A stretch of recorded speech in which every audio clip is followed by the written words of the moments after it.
Hey, welcome to the Sharpe Way show. I'm so happy that you guys are joining me this evening. It is 7 p.m. on the East Coast, so here I am, yapping away, doing what I seem to always do. I hope you enjoy it. I hope you tell others about it. So do me a favor, like, comment, share. It does matter. Please just do that. Let people know that I'm on.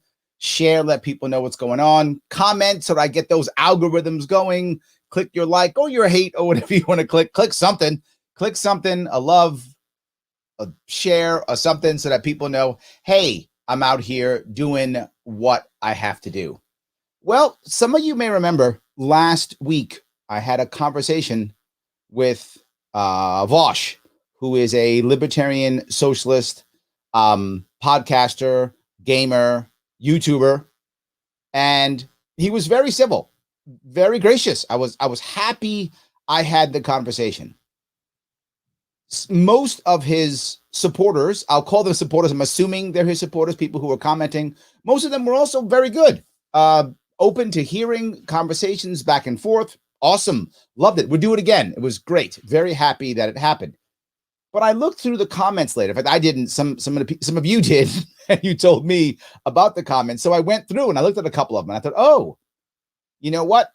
There is a level of either misunderstanding or maybe even naivete or something, or even just anger that I thought I should tackle head on, if that makes any sense. So I wanted to just blatantly just go through some of the comments.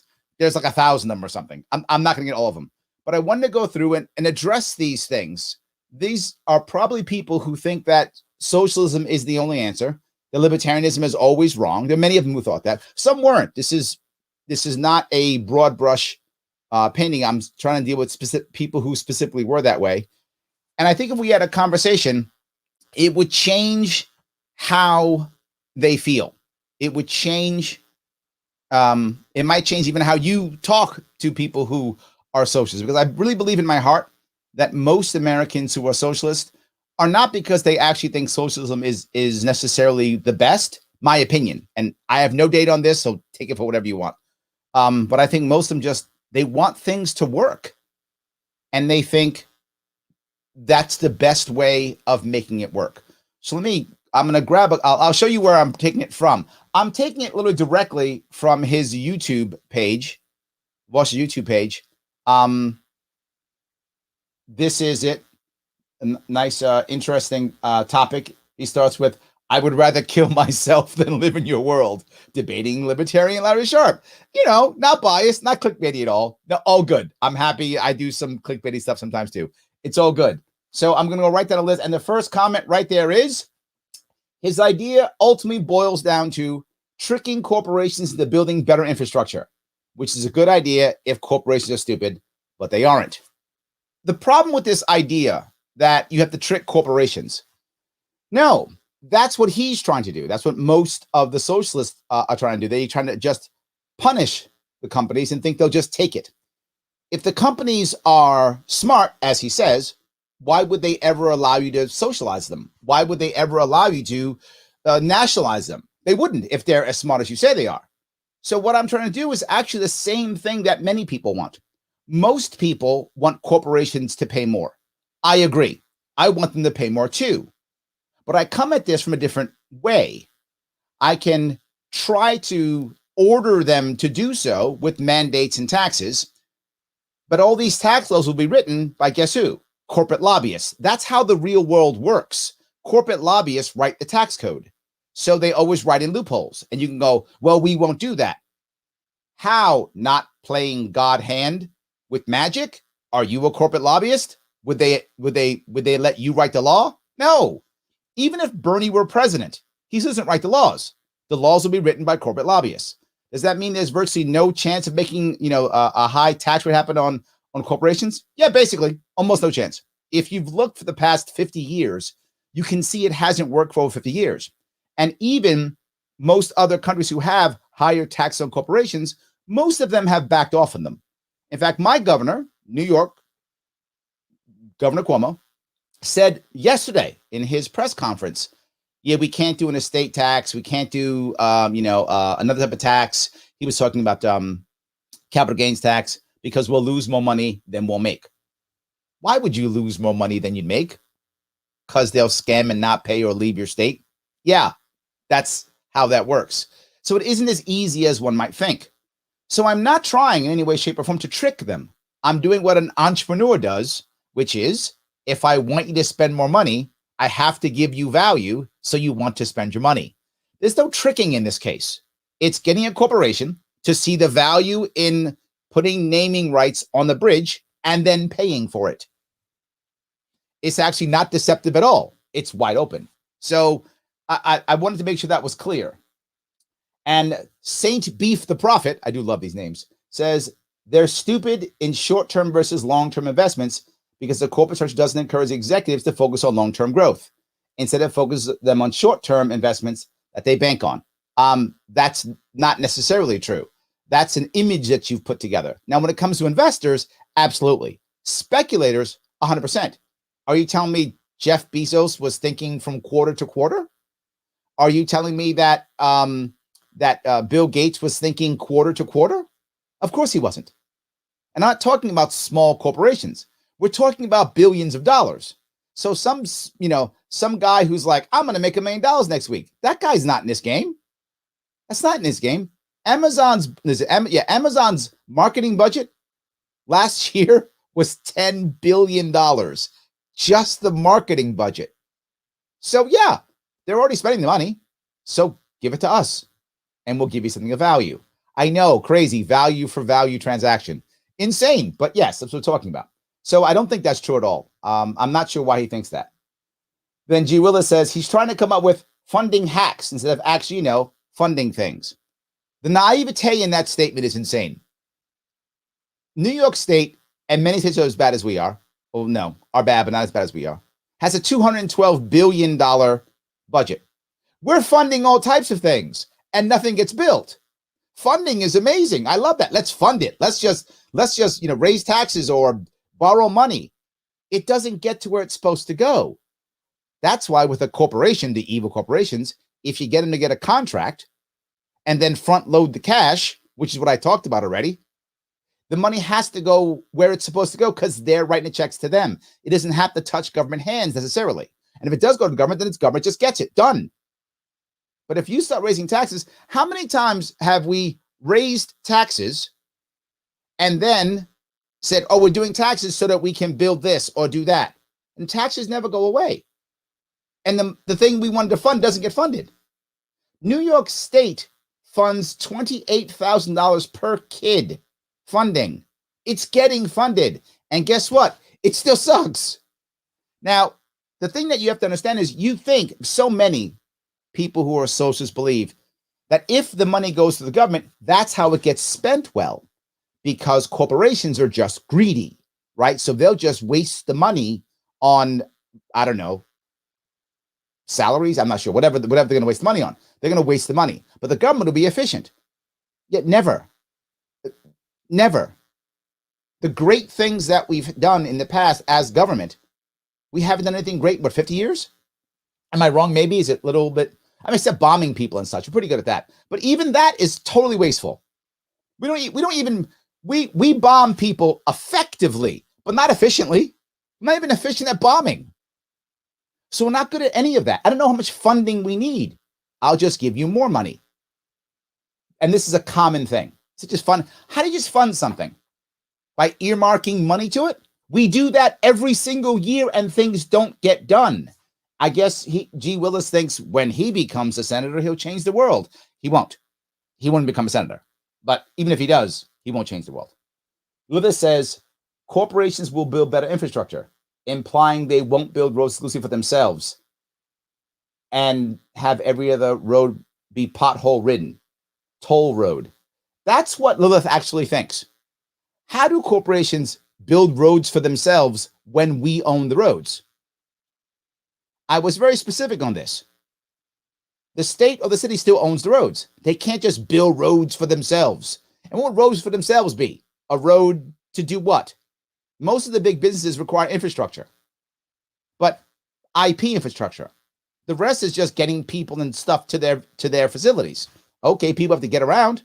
I don't understand what that even means. That's just, that statement says, I hate corporations. I get it. You hate corporations. I don't like them either. I don't either. But why would you think to just let everything be toll roads? You know who's actually fixing roads now? Domino's Pizza. Are they only fixing their roads? No, they're fixing potholes.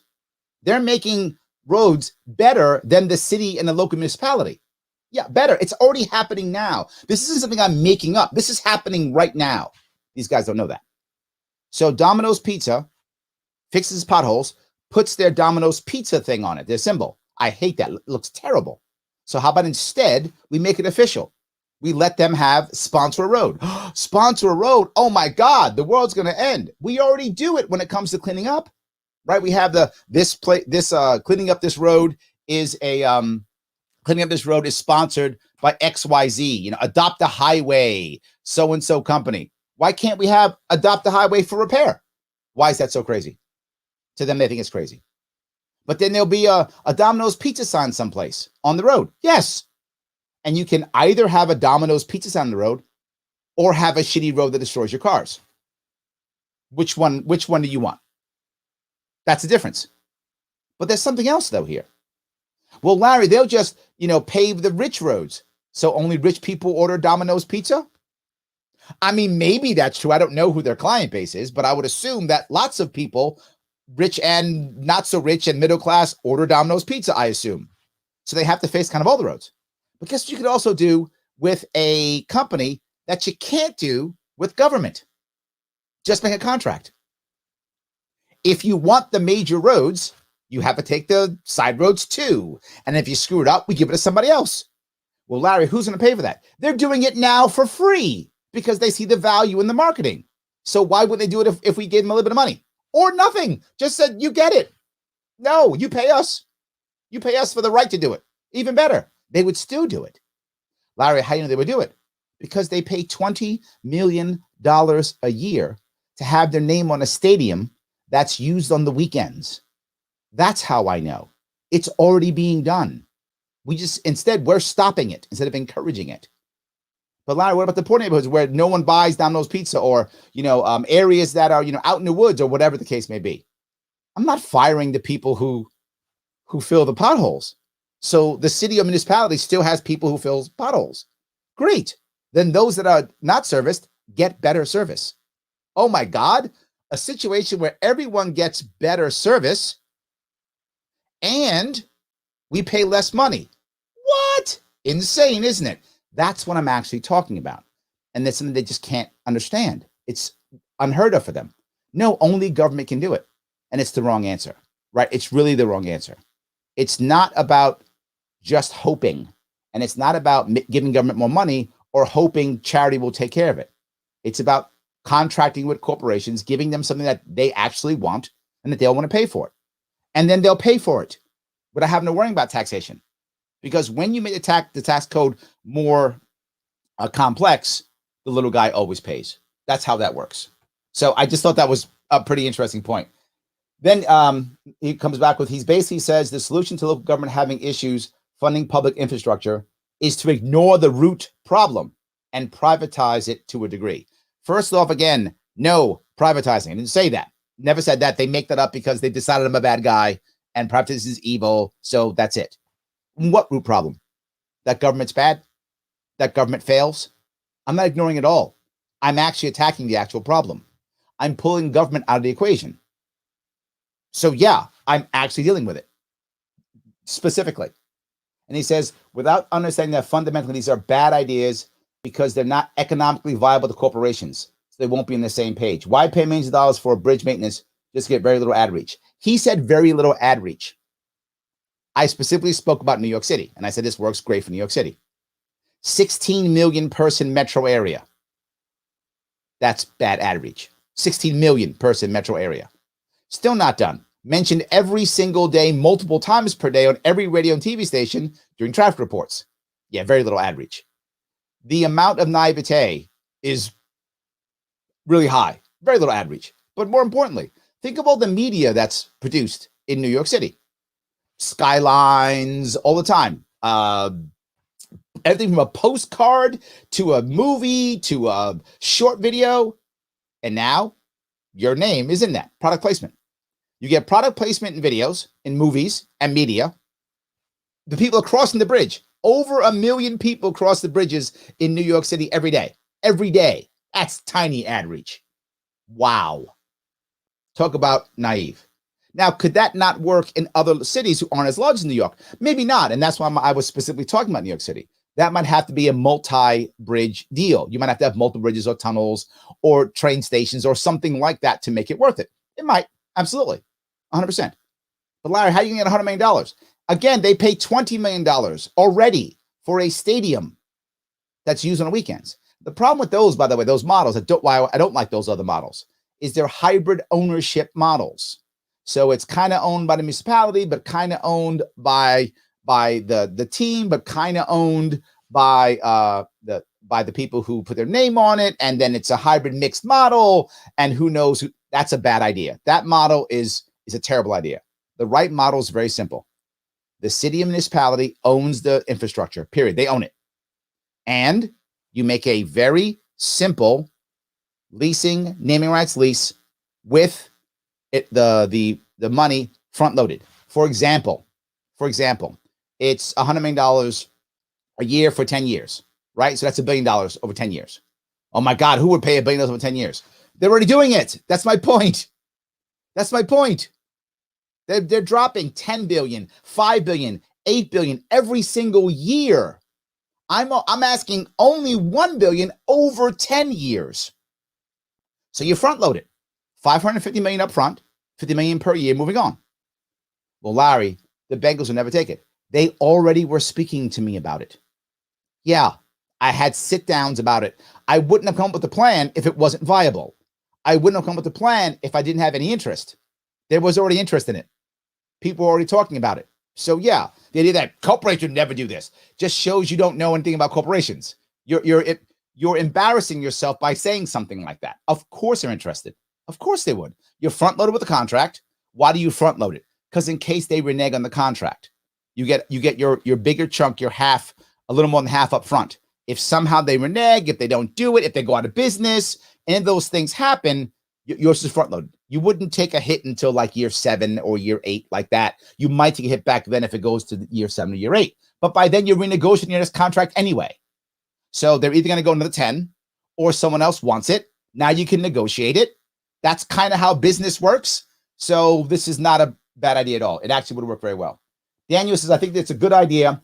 It's just that his numbers are far off. That's incorrect, Daniel. I like you. I'm glad that you like that. But you can probably get millions in revenue, but I doubt they go to shell out hundreds of millions. Again, football stadium, $20 million a year.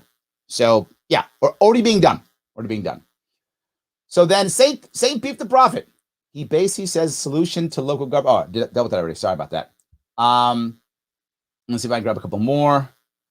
Daniel gets it though. Daniel says, capitalist, or rather free enterprise, has been at the forefront of capital expansion in every country that has managed to do so effectively, from India to Vietnam to China and Singapore. Yeah, it's not a bad idea at all. It's simply not a bad idea. It can work and should work. So Gandhi Gun, these are funny names. I love the names. Libertarian logic, holding elected officials accountable is impossible. Holding the officials accountable to holding corporate sponsorship accountable, guaranteed. I guess what he's saying is we can hold we have a better chance of. He thinks that it's funny that we actually have a better chance of holding corporate sponsors accountable. We do. They have a contract. So we do. Where's your contract with your governor? Where's your contract with your senator? Where's your contract with your city councilman? There's no contract. You vote and then you hope. That's how that works. You vote and you hope. If they screw you over, you're just screwed. That's it. And then once they're in, because of gerrymandering, they just stay in. The system doesn't work. Haven't you noticed? That's why you're mad and you want socialism, because our voting system doesn't work. Yeah. But what happens with an actual company? You know what? They might get fired. That kind of stuff happens. Don't get me wrong. If you are powerful, of course, anyone who's powerful has more of a chance of surviving. Of course, you're powerful. I get it. But if you're a powerful corporation, there's some recourse.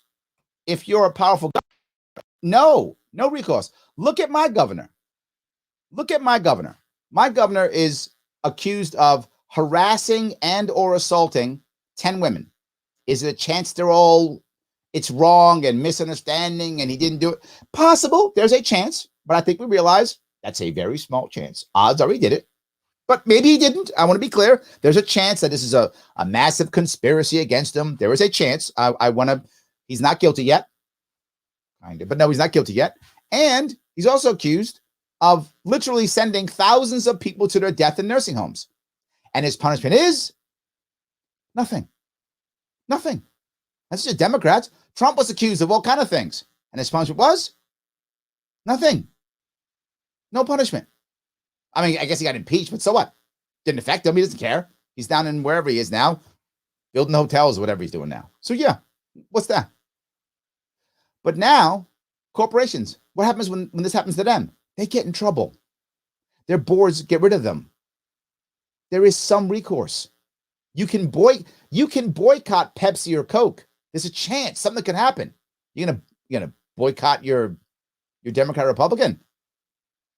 I mean, maybe you might primary him. Okay, you primary him, and maybe you win. And then another guy or gal in. And what do you do? Vote and hope. And they're under the same pressures that the last guy or gal was. Not impressive. Not impressive. It hasn't been working. So that's really a piece that makes me laugh in a way. So I'll grab a couple more here if I can. Wow, so many of these. Oh my God, there's so many of them. All right. He wants the big corporations that earn billions of dollars suspended for the public without using taxes. Yes. And then he goes, but this is the very purpose of taxes. Yes, but it doesn't work now because they don't want to pay the taxes. They'll want to pay for this. There's difference. See, the thing that I have in my head that so many people don't have is I don't want to use force, because if I use force, they will try to use force back. They will rebel. You see it. It's already happening now. But if they want to pay for it and go, oh my God, I want this. This is great. Write a check. Write a check for it. It's already happening. And again, you want your local magistrate, you want your local mayor, your local congressperson, let's say, to control it. They do, with a good contract. That's it. If the contract's screwed up, sue them. You have recourse at least. I'd ask you again, what's your recourse for your mayor? Maybe vote them out in 4 years.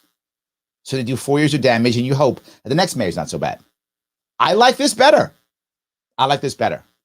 So that's just where I'm going. All right. Yeah. Benjamin says, do you think forcing them into it is a better idea? Yeah. It's not going to work. We've been trying that, haven't we? We've been trying to, right? It doesn't work. It doesn't work at all. So I think that's Cubba. I think his name is Cubba. The government is just corrupt elite, so we should get the corporations involved. No, we should change the system. That's what we should do. Change system. That's what I'm trying to do. Let's not swap one elite for another elite. That doesn't make much sense, does it? So I won't have your king, I'll have my king. I would like no kings. I'd rather have it that way. So, and everybody is right behind him. I know, right? Yeah. That's a good one. Yeah. And I'm saying to myself, none of you guys get it at all. And perhaps it's the audience. I mean, it could be that. Maybe they're young or don't have experience. I don't know. I don't know the audience well enough to be able to make a judgment on that. But it seems funny how when I speak about these things to people who are in the industries or to the politicians, they're like, these are good ideas. Larry, we should talk about this. And then they go, wait, you don't have any power? I'm going to walk away again. I thought you were going to win something. So they begin to walk away. So that's definitely an issue. So, yes. All right. And then Esteban says, how brain dead do you have to be? I'm wondering, Esteban, why don't you tell me? How brain dead do you have to be to think that the current system is going to work and you'll just yell at them louder, or you'll just get, I don't know, AOC to be president and then it'll all be better? Is that how that works? That's what you're saying, I guess. Or you're going to have a violent overthrow? Is that your thing? I know some socialists are like, we're going to overthrow. What? You taking the guns away? Who's overthrowing? The only people who have guns are not the socialists. So I don't know who's overthrowing who. You're getting rid of the gun. So even that's not going to work. So I don't know. Then Major Mike, the man, says, the lack of self-awareness when he speaks. I know. The lack of self-awareness, Major Mike. Yeah. Guys, half my age, 1/4 my experience going, that guy's naive. It's amazing. I love it. I'm not mad, though. I mean, I knew this kind of stuff was going to happen. I totally get it.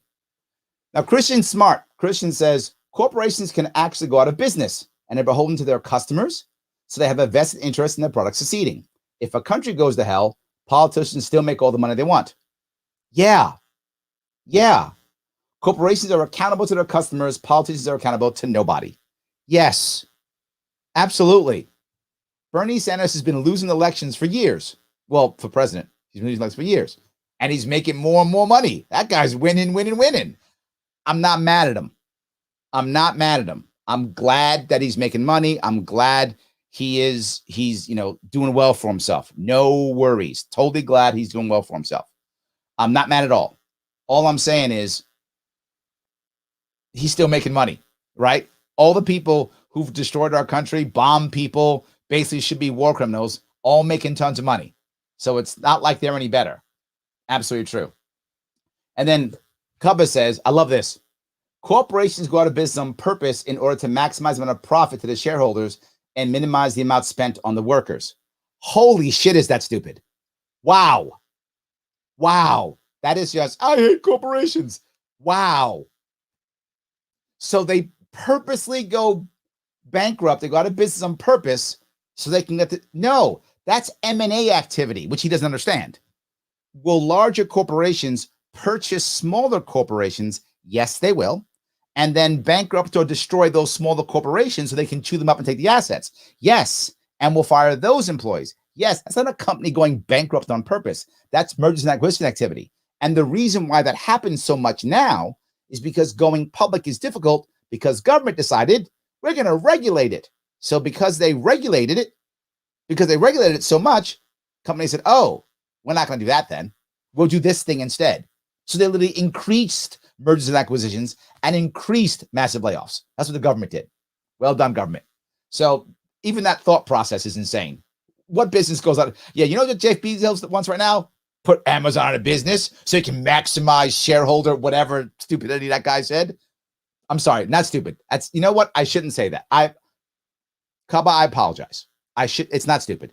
It's naive. It's clearly naive. It's clearly naive. That's really what it is. I'm sorry. It's not stupid. It's naive. I'm sorry. I shouldn't have said that. So yes. Then Christian responds well with, what competition does government have again? Thank you, Christian. You were thinking. You're on my side. By your exact logic, why would the government care about the citizens? Yes. Governments are just corporations that can't go out of business and are allowed to shoot you. So stealing that, Christian. Governments are just corporations that can't go out of business and are allowed to shoot you and imprison you. Don't forget that. And in prison. They can both shoot and imprison you. Yes. Jeremy says, libertarians are completely dependent on others, but fully convinced of their own independence. I don't know who said that. He just made that up. He's like, I'm mad. Libertarians suck. Okay. I never said that. I've never said that ever. In fact, even when Vaush is talking about, socializing businesses and allowing businesses to, be co-ops. Okay, go on. Just don't force it. Good luck. Give it a shot. I hope it works. It'd be great. Yes. And then 70 responds, right? Who just basically like facts. Yeah. No man's an island. Just all like, yeah. As if libertarians are like, we hate people. Never said that. We just don't want to be forced to do stuff. And you shouldn't either. And they don't want to either. They don't want to be forced to do stuff anyway. They just think that when their guy's in charge, they'll be fine. Yes. So great summarization of libertarian ideology. Let me give you a real summarization of libertarian ideology. Be as liberal or as conservative as you want to be. Just don't force your views on others. Done. That's a better summary. Let's use that one instead. I think that's a better one. So, let's see here. There we go. Mr. Big says, I'm not sure you've met actual libertarians. Yeah, they haven't. That's true. They have not done it at all. This is just people mad because I'm mad at stuff. Let me grab a couple of our comments. That went on for a long time. and then I'll go to the next ones if I can. I'll grab some. I got a lot of you guys are commenting, and I want to cover some of your stuff too. I know I'm supposed to be dealing with only his, but I also want to deal with yours also. All right.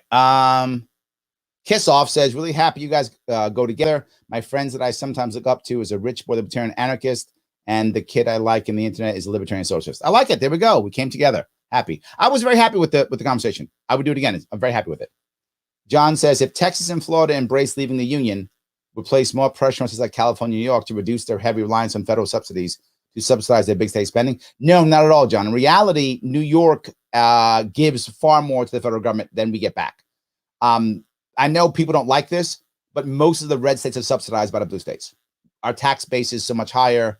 The number of people that we have is so much more. So most of the blue states subsidize most of the red states. That's not 100% rule. There are some that's mostly, but not 100%. But most of the blue states actually put more into taxes than the red states do. So that's not really accurate. And I don't think Florida and Texas are going to embrace leaving the union. I don't think so at all. I don't see them doing it. I mean, maybe Texas because they have a history of it and they have a culture of it. But again, America has decided, against what many people think, that you may not leave. The Civil War was proof of that. America said you may not leave. And states go, 10th Amendment, and they go, guns. So no. So yes. So John also says, also just want to say, blue t-shirt, gold lettering, I was recruited by the CIA. That's true. Maybe I should buy that one. That's true, because I was. Absolutely. Yes. Sam says, sadly, they would just keep spending until the currency collapses. I think that's true. And I agree. If you're going to follow the magical money theory, I mean, modern monetary theory, then you never have to stop spending, in which case it works. If you can just keep spending forever and the money never runs out, Sam, if that's the case, socialism does work. If you can just keep spending, just never stop spending. Yes, absolutely. So your argument is pro-planning. I'm not sure what that means, Kevin, but yes. Is there a problem with planning? I don't know if is that a bad thing or a good thing? I'm not sure, but yes, it is pro-planning. If that was an insult, I'll take it. If that was a compliment, thank you. I'm not sure what that was. Yes. John says, Vaush supporters are often very thick-headed in ways of separate state issues.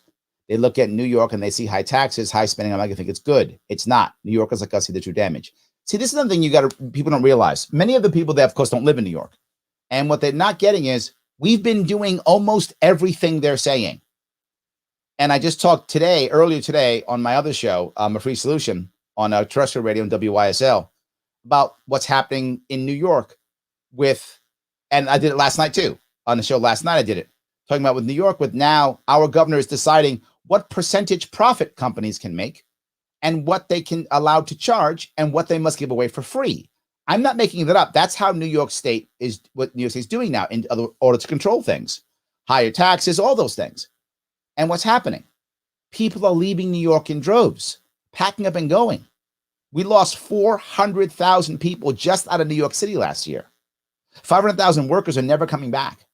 These are 400,000 who are permanently leaving. We lost over 1 million that are supposedly temporary. Who knows if they actually come back or not? If they don't come back, we're going to lose 1 million people in 1 year just out of New York City. I mean, we're talking that the cities, if they don't come back, and who knows if they will or won't, I don't know. According to surveys done by Small Business Association, not Small Business, I'm sorry. Is it, I've got to do a survey. According to one survey, and I don't know how many there were, but according to this one survey, they believe that out of the 1 million who left, 500,000 will come back by September. And then who knows if the rest will come back at all. Now, how accurate is that? I don't know, but that's one survey. If it's even close, if half don't come back, 250,000 leave, that's still massive amount of workers that are not coming back. So it's not working. Whatever we're talking about, it is not working. So yes. Aaron says the United States federal government has a budget of $4 trillion. I know we're funding something, aren't we? Yes, we're funding something. Yes, absolutely. 100%.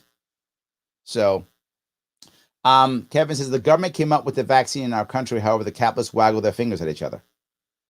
The government came up with the vaccine?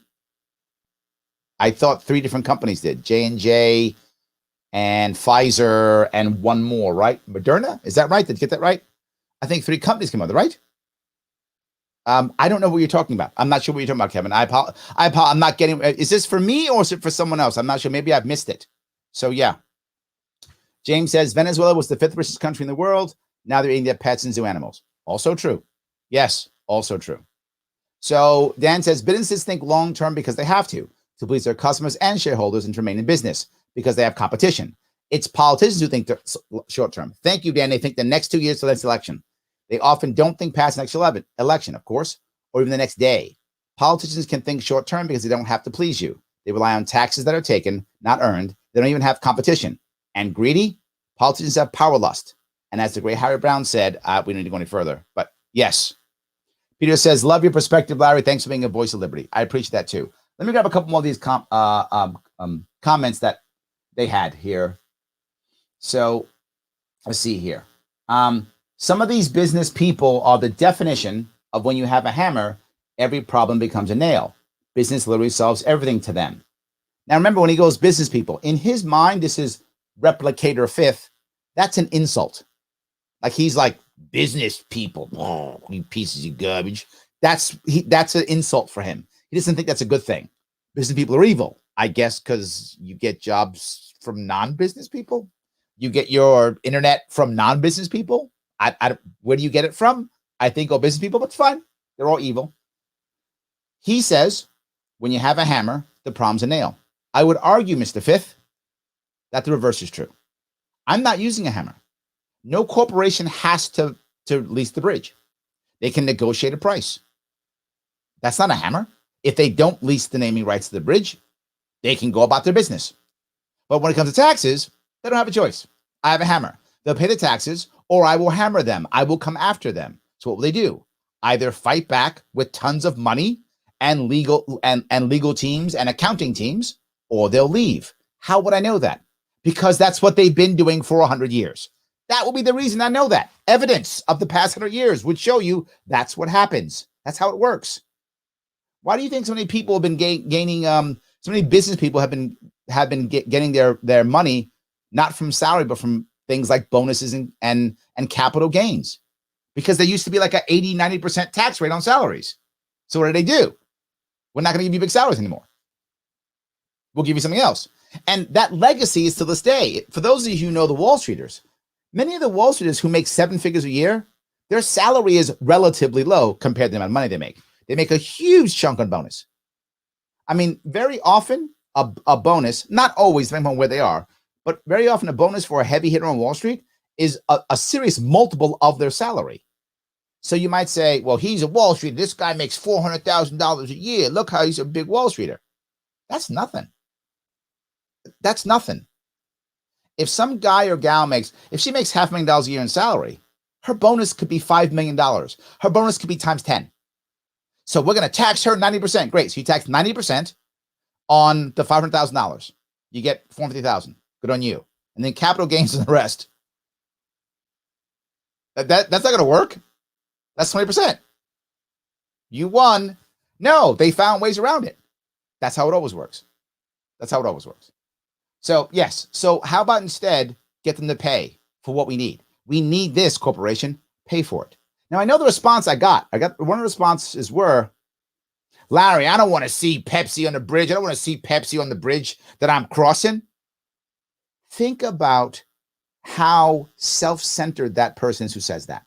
I don't want to see that. You don't want to see it. So you'd rather have people who are struggling to pay their rent pay $18 per toll per bridge, because that's what it is now. That's your alternative. Yeah, I don't want to see. So because you don't like the way it looks, you want them to pay $18 to go one way on one bridge in New York City. You want them to wind up paying soon $3 or $4 for one subway ride when they're only making $50 an hour at max. That's what you want. Yeah, it's not a good idea. So you can do that and still have potholes and still have traffic, or you could throw Pepsi on the bridge and close and do like this. You know, put your hands over your eyes as you cross over because you hate Pepsi or whatever you hate. I don't care. I want better I want people to have a better lifestyle in my city and in my state. That's what I want. And if you don't like that, no worries. You can stay in your state. No worries. But I would like our people to be better. That's my view. So, all right. See here. Then King Hasi, he's a king. A lot of kings and people who think they're great around here. Pattern. This is what corporate feudalism looks like. What I'm saying? No, what we have now. You mean what we have now? Are you trying to take what I'm saying and measure it against perfection? Well, I lose, but so do you. Or are you trying to take my ideas and measure them against status quo? If it's against status quo, I'm killing it. Against status quo, I'm winning. Against perfection, but if you have the perfect plan, I'm in. So far, what I hear your perfect plan is get Bernie as president and tax rich people and then give lots of money to schools, because then we'll be great. Our school system is garbage right now, and you know that. You know it is. So we'll give more money to a garbage school system. That'll work. So, yes. And so here he says, yes, 100%. I'm trying to wake up people. We live in feudalism with electricity.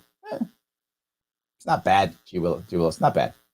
Dynamic World says there are two types of libertarians: the con men pushing neo-feudalism and the rubes that fell for the BS rebranding of conservative fascism. Also, I'm a conservative fascist, I guess, or I'm a con man pushing neo-feudalism. Okay. Those types of comments show that Dynamic Worlds doesn't live in the real world. He lives in a dynamic world, because the average person doesn't know what neo-feudalism is and doesn't think that I'm a conservative fascist at all. So, okay, I guess you get points for big words. Well done. But where did I speak about neo-feudalism? Where was that? Who were the people who were owning me? Because you leased naming rights to a bridge? How do you own my property? You know what's happening now? Today, my governor in my state tells me whether or not I can go to work or not. I'm a freaking serf in my own state now. You talking about neo-feudalism? Why don't you wake up, my friend? The government tells you whether you can go to work or not. The government surveils you every day. You don't have a choice. They're doing it. If the government wants to put you in jail because you have a plant in your pocket, federally now, in many states not, but federally now, they will put you in jail and take away all your freedom. That's happening now. The government now, my government tells to certain businesses how much profit they can make, and they do price fixing. We have neo-feudalism now. What's wrong with you? I'm trying to break this. Think of how backward you are. Yeah, neo-feudalism. You're in it now, my friend, and it's going further. And you're like, yay, I'm so happy the government won't let me leave my house. At least I'm not a serf like these idiot libertarians trying to be free and stuff.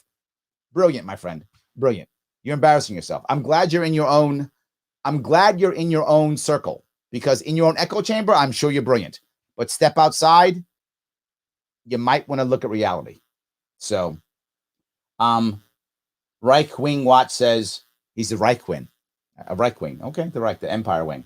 My point was there are more than 2 guns libertarians, but apparently you know that already, just making sure. Oh, okay. Sorry, he was saying something else. No worries. About classical type. Okay. All right, so if I can grab this real fast here. Here. This guy gets it. His name is Witty Kind Galad. He says, capitalism is not the same as feudalism. Try reading Marx. There we go. I like that. He's thinking. Adam says, I think this is Vaush's best debate in a long time. I know everyone loves the anti-fascist blood sport, but our political discourse really needs more policy-focused discussion like this. Thank you, Adam. See, somebody liked it. I appreciate that. There we go. George says, what I take away is that this guy has an unreasonable level of faith in corporations to do what's right for society, or even do what's rational. Corporations almost always do what's rational. Not always, but almost always do what's rational. So that concept is silly. And no, I don't. I don't want them to do what's right for society. I don't expect that. That's why we have contracts. So they'll agree to do what's right via contract, and they'll pay for it and get something in return. So there'll be a reason to do the right thing. I'm trying to create a system to just imagine for a second, George, Right now, most municipalities pay a lot of money to fix potholes and to have better roads. New York State does. We spend tens of billions of dollars to repair infrastructure. We have over 100 billion over the course of the next 10 years, whatever it is, scheduled for building infrastructure. And our infrastructure is terrible. Bridges collapse right now in our state. That happens in almost every state, I'm sure, but they collapse in our state. We have terrible infrastructure and we spend billions. So why doesn't the government do the right thing? Right? It doesn't, does it? Literally, people die because of the government. Literally, people die directly because of the government. So why aren't they doing it? Why don't you say a system to where it would make sense? What happens if a bridge collapses now in New York is they blame some local guy for something and the politicians are all okay. They get in the TV and go, we'll never make that happen. We'll pass more regulations, and they spend more money and bridges still collapse. That's what happens now. It's been happening for decades. So how do we fix that? Well, imagine for a second if we do let Domino's in New York start fixing potholes. I know people hate that, but they do it. Okay, so Domino's starts fixing potholes. They put their little symbol on the potholes they fix. We show them how to do it, tell them what's effective in our city, fix the potholes, they go. As they're fixing potholes and they, of course, sharing with us what roads they're going to work on, awesome. We now get to move our people who are already now there into other places so other people get better service. So now someone else is getting a better service. Look at that. Already better service within the first month. But not just that. As Domino's Pizza starts getting their name out there, Pizza Hut goes, I want that. Papa John says, I want that. I want that too. Oh, you do? Oh, well, you can start fixing potholes over here if you want to. Okay. And they start doing it.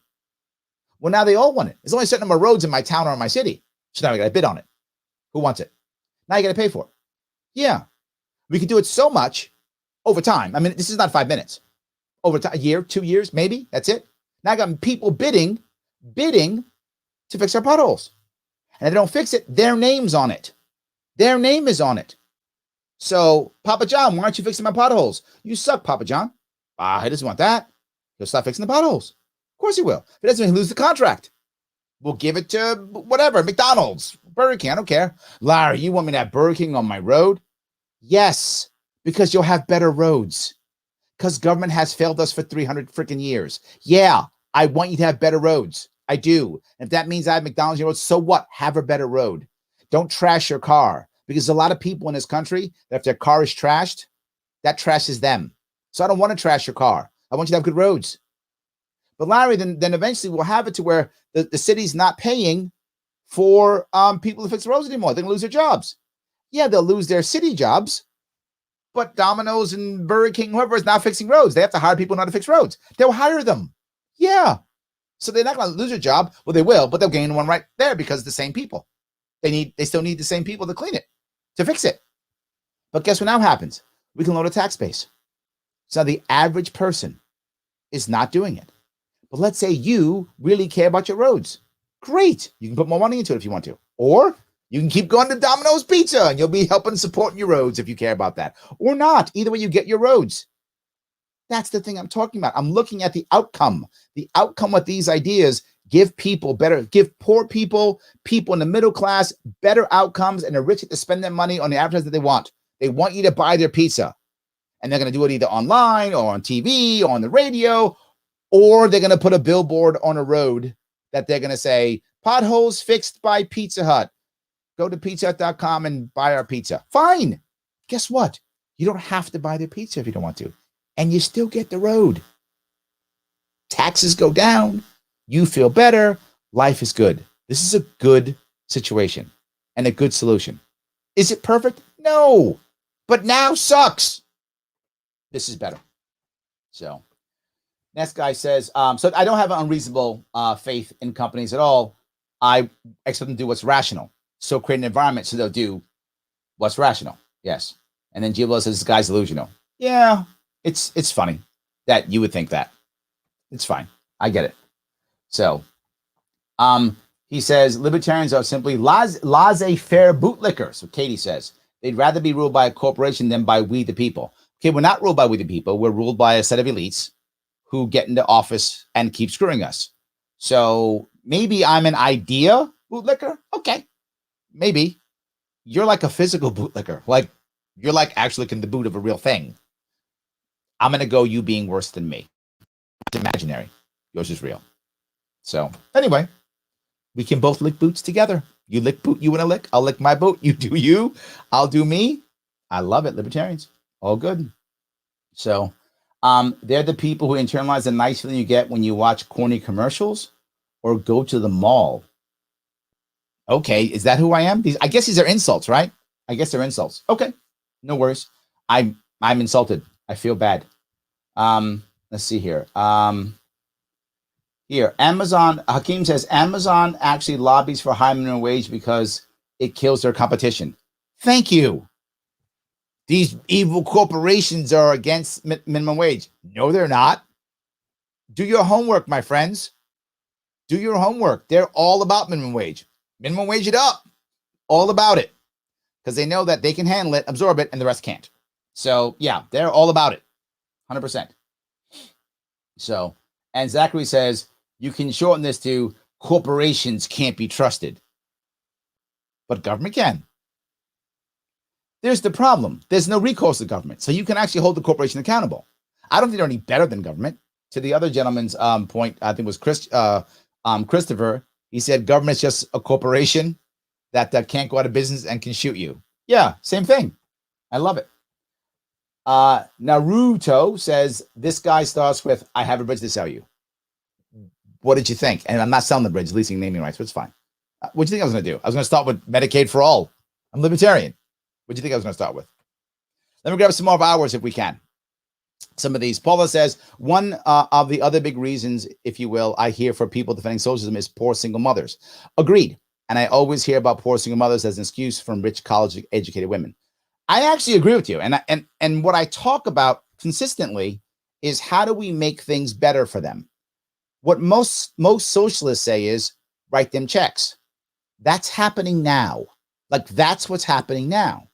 For most single mothers, once you have two kids, and this is not a 100% rule, but it's a good 80 to 90% rule. Once you have two kids, unless you have a really good support structure, and some people do, but many single mothers don't, you'd be a fool to work. Because if you work, you're going to pay so much in childcare that you'll spend less time with your kids and bring home less money. So why would you? It makes no sense. You should just stay home, spend time with your kids, and get more money. This is rational. This is why people do it. They're not doing it because they're stupid or lazy. They're doing it because they're smart. It makes sense. Why would you? So why don't you instead make childcare cheaper? This is what I'm talking about. You make childcare cheaper, and then all of a sudden now they can put their kid in childcare. How, Larry? It's going to be dangerous. Okay, I'm sorry.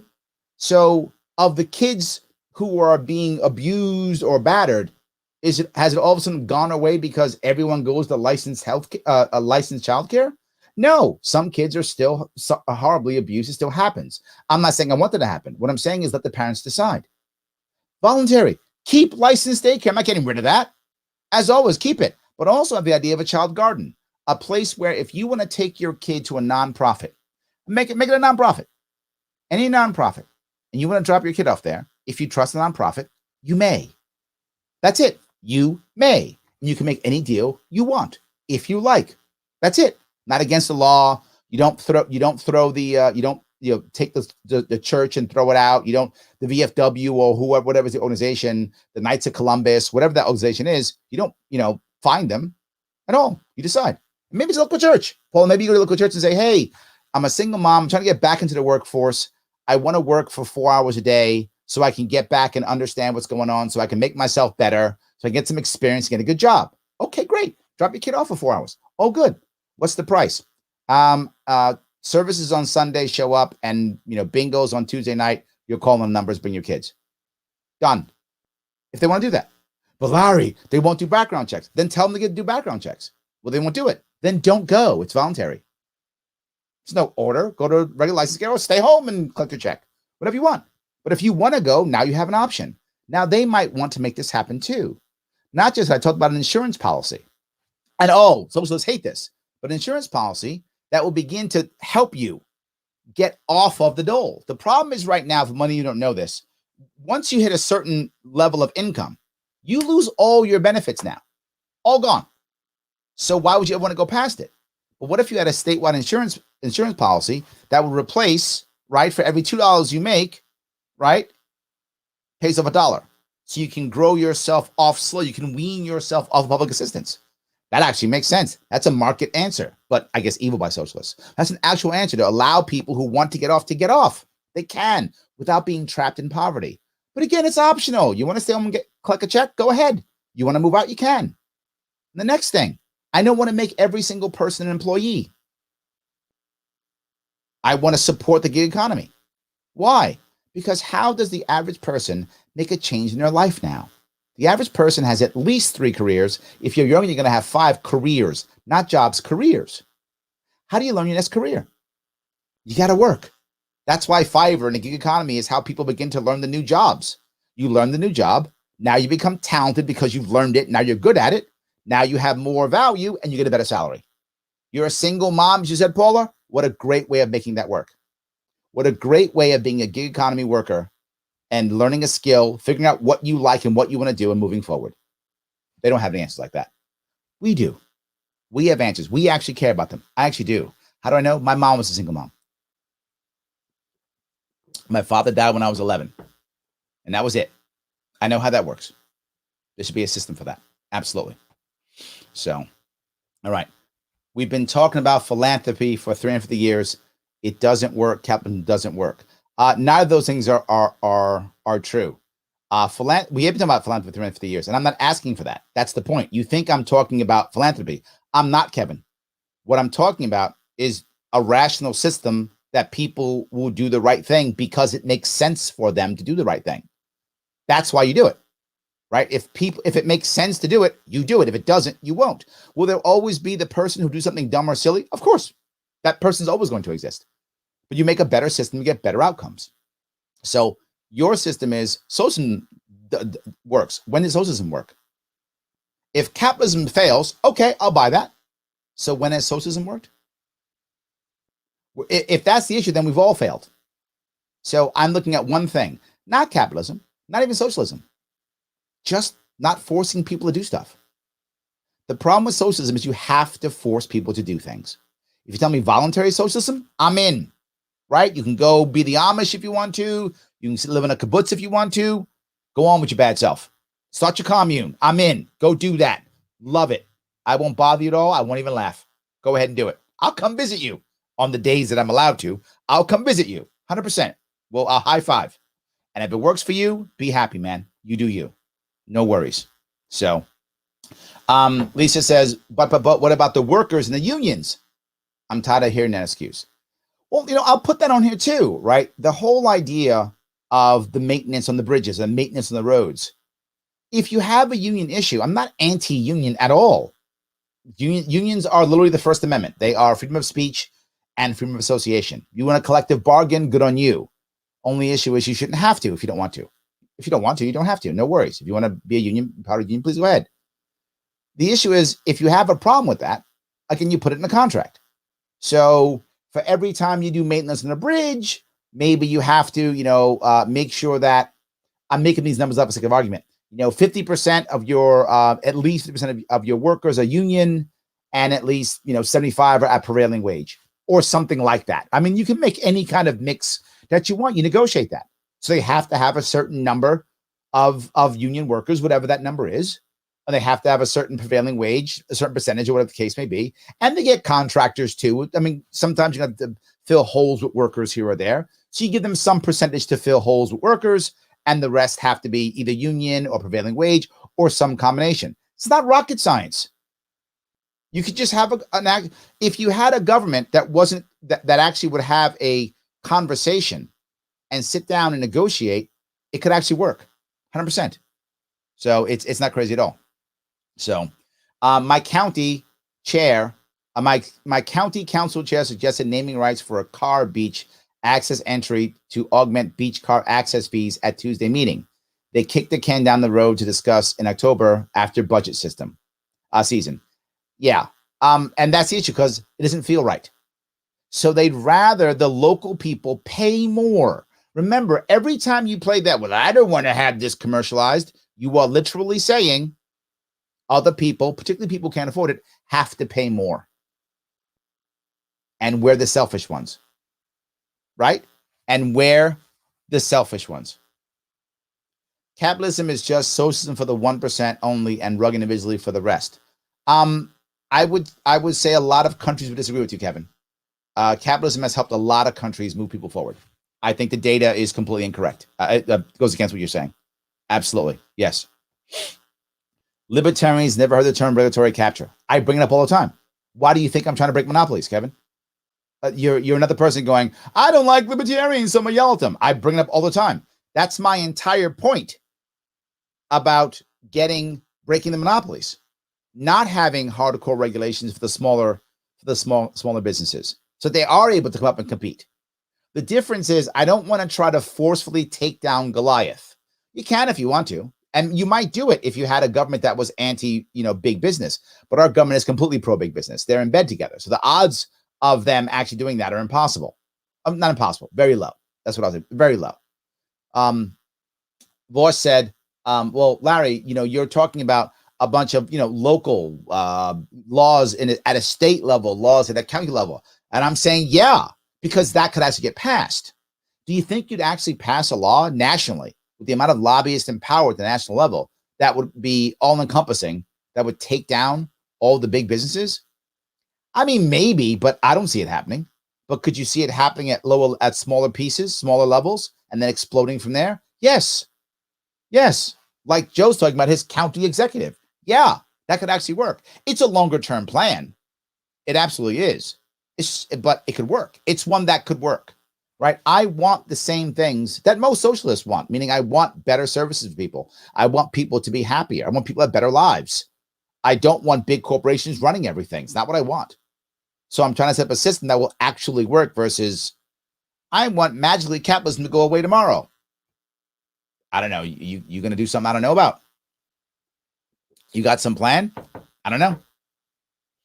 So Michael says we need Waffle House to open many more locations. We'll beat their own path to a Waffle House to get their breakfast. I like that. I like Waffle House. I'm in. That's great. Before government got in the business of roads, people and companies found a way to make it happen. Take the first steel bridge in America. It was paid for by companies that wanted to move its goods. There we go. Yes, absolutely. I love it. Raise your hand if you've witnessed government scraping their plows on bare pavement, clipping manholes, and also tearing up sidewalks. Yes, which requires more taxes to repair things the next season. I'd voluntarily donate to a private entity that took pride and care in my roads instead of continue destroying them. All the time. Yes, all the time. 100%. Yes. Let me grab some more of theirs if I can. See if I can grab this. Let's see. Every time I hear a libertarian idea, it sounds like a teenager idea of an awesome YA series. So the idea of leasing naming rights, 10 years, front loading it with provisions for union workers and prevailing wage and an out clause to eliminate tolls for the average person. That's teenagers. Is that right? But we're going to give everybody stuff. That's the real one. No, I think it's Nobist 85. You might want to get out of your echo chamber. That's all. Witty Kind responds, same thing with communism. Yep. Every one of those is exactly the same. 100%. Thank you for having my back. I appreciate that. Yes. So, all right. They're fighting back and forth there. This is all this stuff. Let me go another one. If we tax companies, they'll leave. Never get tired of hearing that 100 times a day. The retro perspective thinks that's dumb. He thinks that's dumb. If we tax companies, they'll leave. Okay. The New York Stock Exchange is considering leaving New York. They have New York in their name. And why? Because you know what we were going to do? See, some of you don't know that. Again, a lot of it's naivete. They just don't know. Or ignorance. There was going to be a plan to tax transaction fees. That was the plan in New York State, to tax transaction fees to raise money. The stock exchange makes a whole lot of money on transaction fees. And when we were going to tax transaction fees, they said, you do that and we're out. We're gone. And that's another reason why my governor was like, you know what? We decided to change how we're going to do taxes. Yeah, because literally that's true. What this guy believes is a joke or something stupid literally is happening. The amount of people I deal with, and for those of you who know, since our governor, His Majesty King Andrew Cuomo II, all hail the king, since he has deemed me non-essential to go out and work in the city from last year, most of my business changed from corporate training, college teaching, to instead mostly coaching. That's all I could do from not being able to go into the city, shut down. Well, most of that coaching is with people who are relatively wealthy. Some are very wealthy, but all are well off. Some are very wealthy. They all make 6 or 7 figures a year. And those people, many of them, most of them, I would say, have left New York City. Most have left New York City. If you're very wealthy in New York City, you have 2 homes usually. Not always, but usually have 2. You have someplace you can stay in the city, and then someplace else like Jersey Shore, Long Island, Florida, North Carolina, something. You have something someplace, Arizona, Colorado. You have something someplace else. So many of those people have gone to that second place. They've been working there for a year. They're not coming back. So now with the taxes being raised, they're not coming back. Why would they? Not just that, all that tax we get from the residential and commercial real estate, they're not coming back. They want to go. They were going to raise that too. They changed the amount on that one also because they realize if they're going to raise tax on commercial, no one will come back. They just won't come back. They'll find other places. Places like Nashville, which is exploding. Florida, which is still rocking and rolling. They go to places like that. Florida has no state income tax. And I'll say it again. Florida has no state income tax. A similar population, both demographically and in numbers. And they have more people than us, a little bit more, half our budget. And no state income tax. Just give it more money. That'll work. That'll work. So the Big Red Leaf says, it seems they forget that every country worth doing business in also has government demand they pay tax. Yes, but not high taxes, right? Why is Dublin exploding? What is exploding? Because they're making themselves friendly to big business, particularly finance and transaction fees, which is a huge piece of how they make money. Yeah, they're making tax havens. So people run to tax havens. That happens every day, right? That literally happens every day. This is naivete again. Yes. Amazon threatened to leave New York too, but they didn't because they need New York. Companies need the American market more than the American market needs them. What? Wow, that's dumb. Wow, that's dumb. Amazon, they built a thing in Virginia, not New York. I don't know what you're talking about. That's just completely not true. I don't know what he's talking about. They're in Virginia, not New York. They have hubs all over the place. So do they need New York? Yeah, because there's 16 million people here. The same reason why they'd want a bridge here, huh? The same reason when people laughed at me when I talked about the idea of fixing the MTA. I talked about fixing the MTA. If you guys remember this, the idea of allowing freight trains to come into the city at night. Freight trains at night. And the argument is, and it's a valid argument, I mean, you can't just put freight trains on a residential line, a passenger line. True. That's right. So what do you have to do? Rebuild it. Now, would they need to rebuild every line? No, the freight lines are specific lines. They'd want to build those lines there. They won't build their lines. Great. We're not ending the MTA. So the people who fix the train lines will just be able to fix just the lines they don't fix. Better service, yet again. Note how this keeps happening. Better service for everybody. And they'll have to rebuild the entire lines. Why would they do that?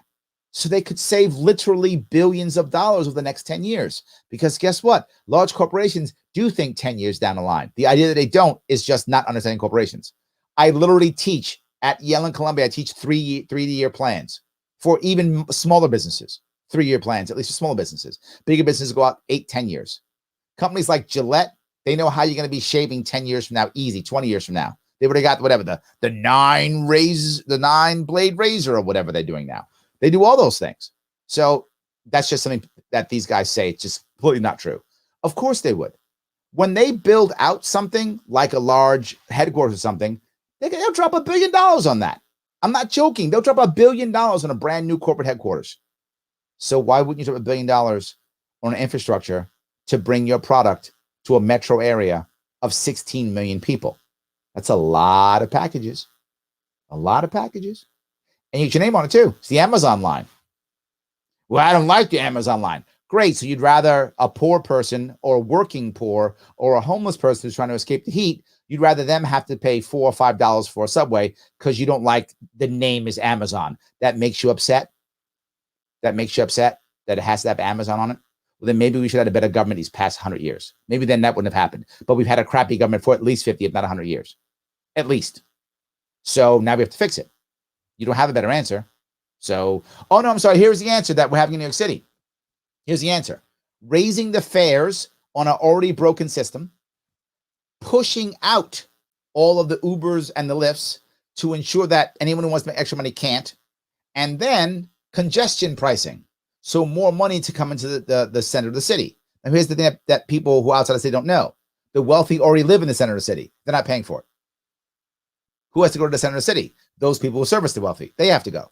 They have to now pay extra to go or take a broken system and pay more for it. But you don't want Amazon on your railroad because that would look bad. It would make you unhappy. I don't care if you're unhappy. Don't take the subway then if it makes you so angry. Don't take the subway then. I'm okay. Instead, what do I see?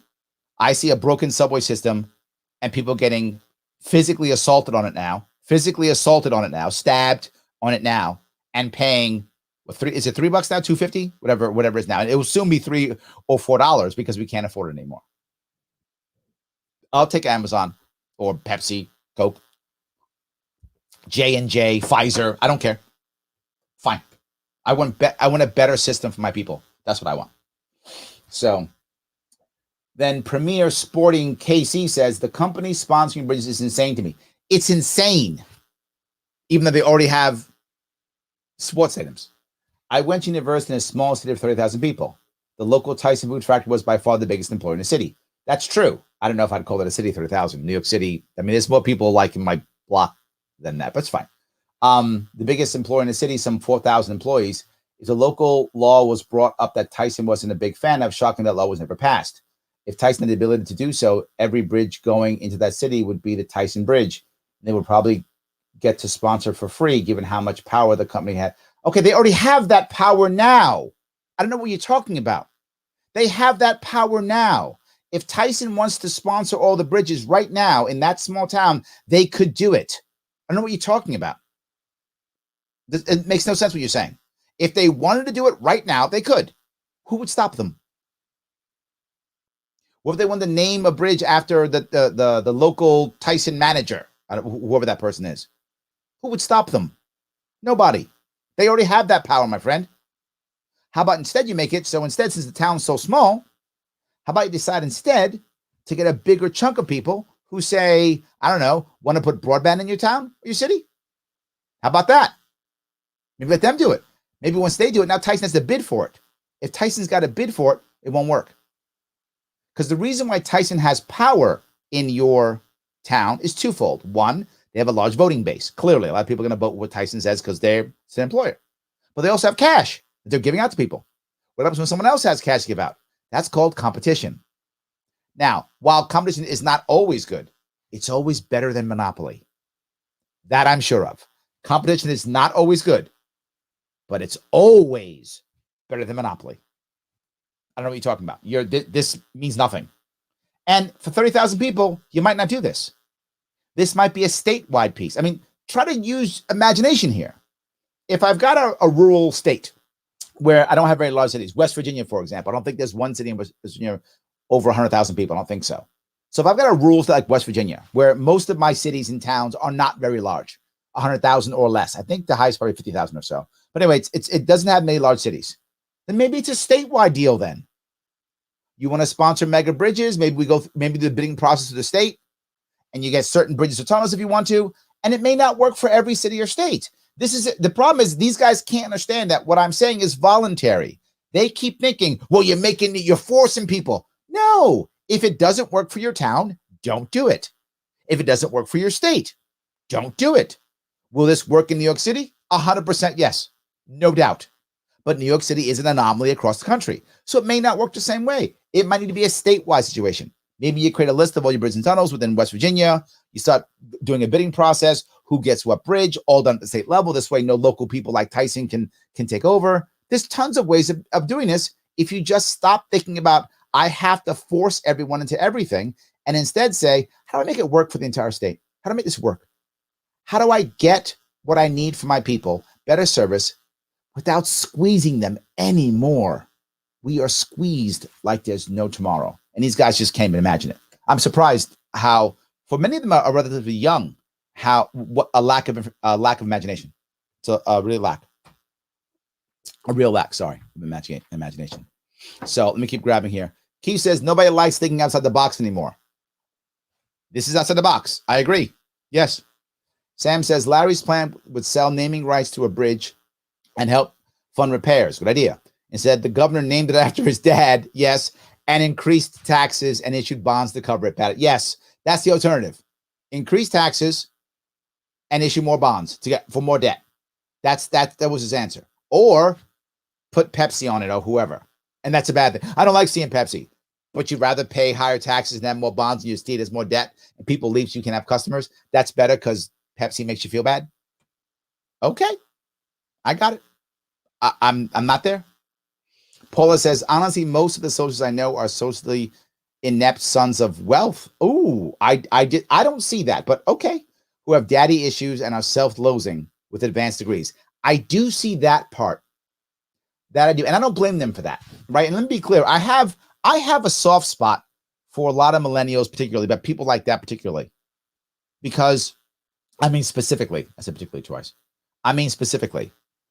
Because they've been told that if they just follow the rules and take the tests and pass the tests and get the degrees, that an awesome job will be waiting for them. And that was a lie.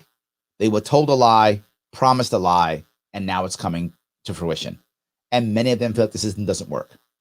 And that's why they hate capitalism, because they thought it was a system that was supposed to work for them. It doesn't. We actually don't have capitalism. We have crony capitalism and semi-socialism, and just the worst. We have the worst parts of socialism and the worst parts of capitalism. We have the worst parts of both. So, of course, it doesn't work. The system is broken. That's why I'm looking for change. The difference is I'm not going towards the control change. I'm going towards the freedom change. But both agree. The one thing that Vaush and I agree completely on, the system's broken.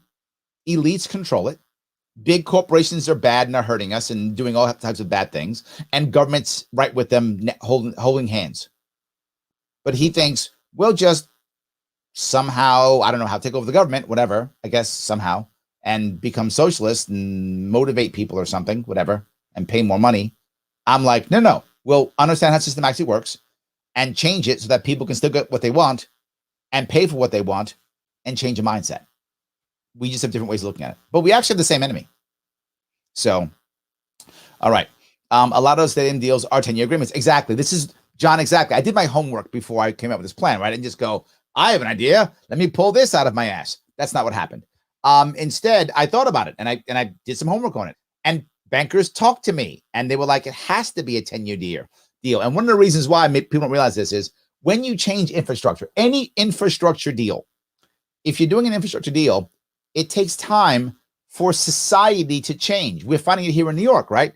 The bridge, the 59th Street Bridge in New York was changed to the Ed Koch Bridge. Most people don't even know that. Some people still call it the 59th Street Bridge. Culture takes time to change, right? The Triborough Bridge is now called the RFK Bridge. Some people still call it that, some don't, but it's changing, it's shifting. More people are calling it RFK Bridge now, and it's been years. It takes time for society the culture to change the name of it, right? It's faster now than ever because many people are using Google Maps or they're using some form of, something on their phone, and literally it announces, go now to RFK Bridge. So they're even getting that if it's now the Google Bridge or the Pepsi Bridge or something. So they want it to be 10 years so they can actually take advantage of it.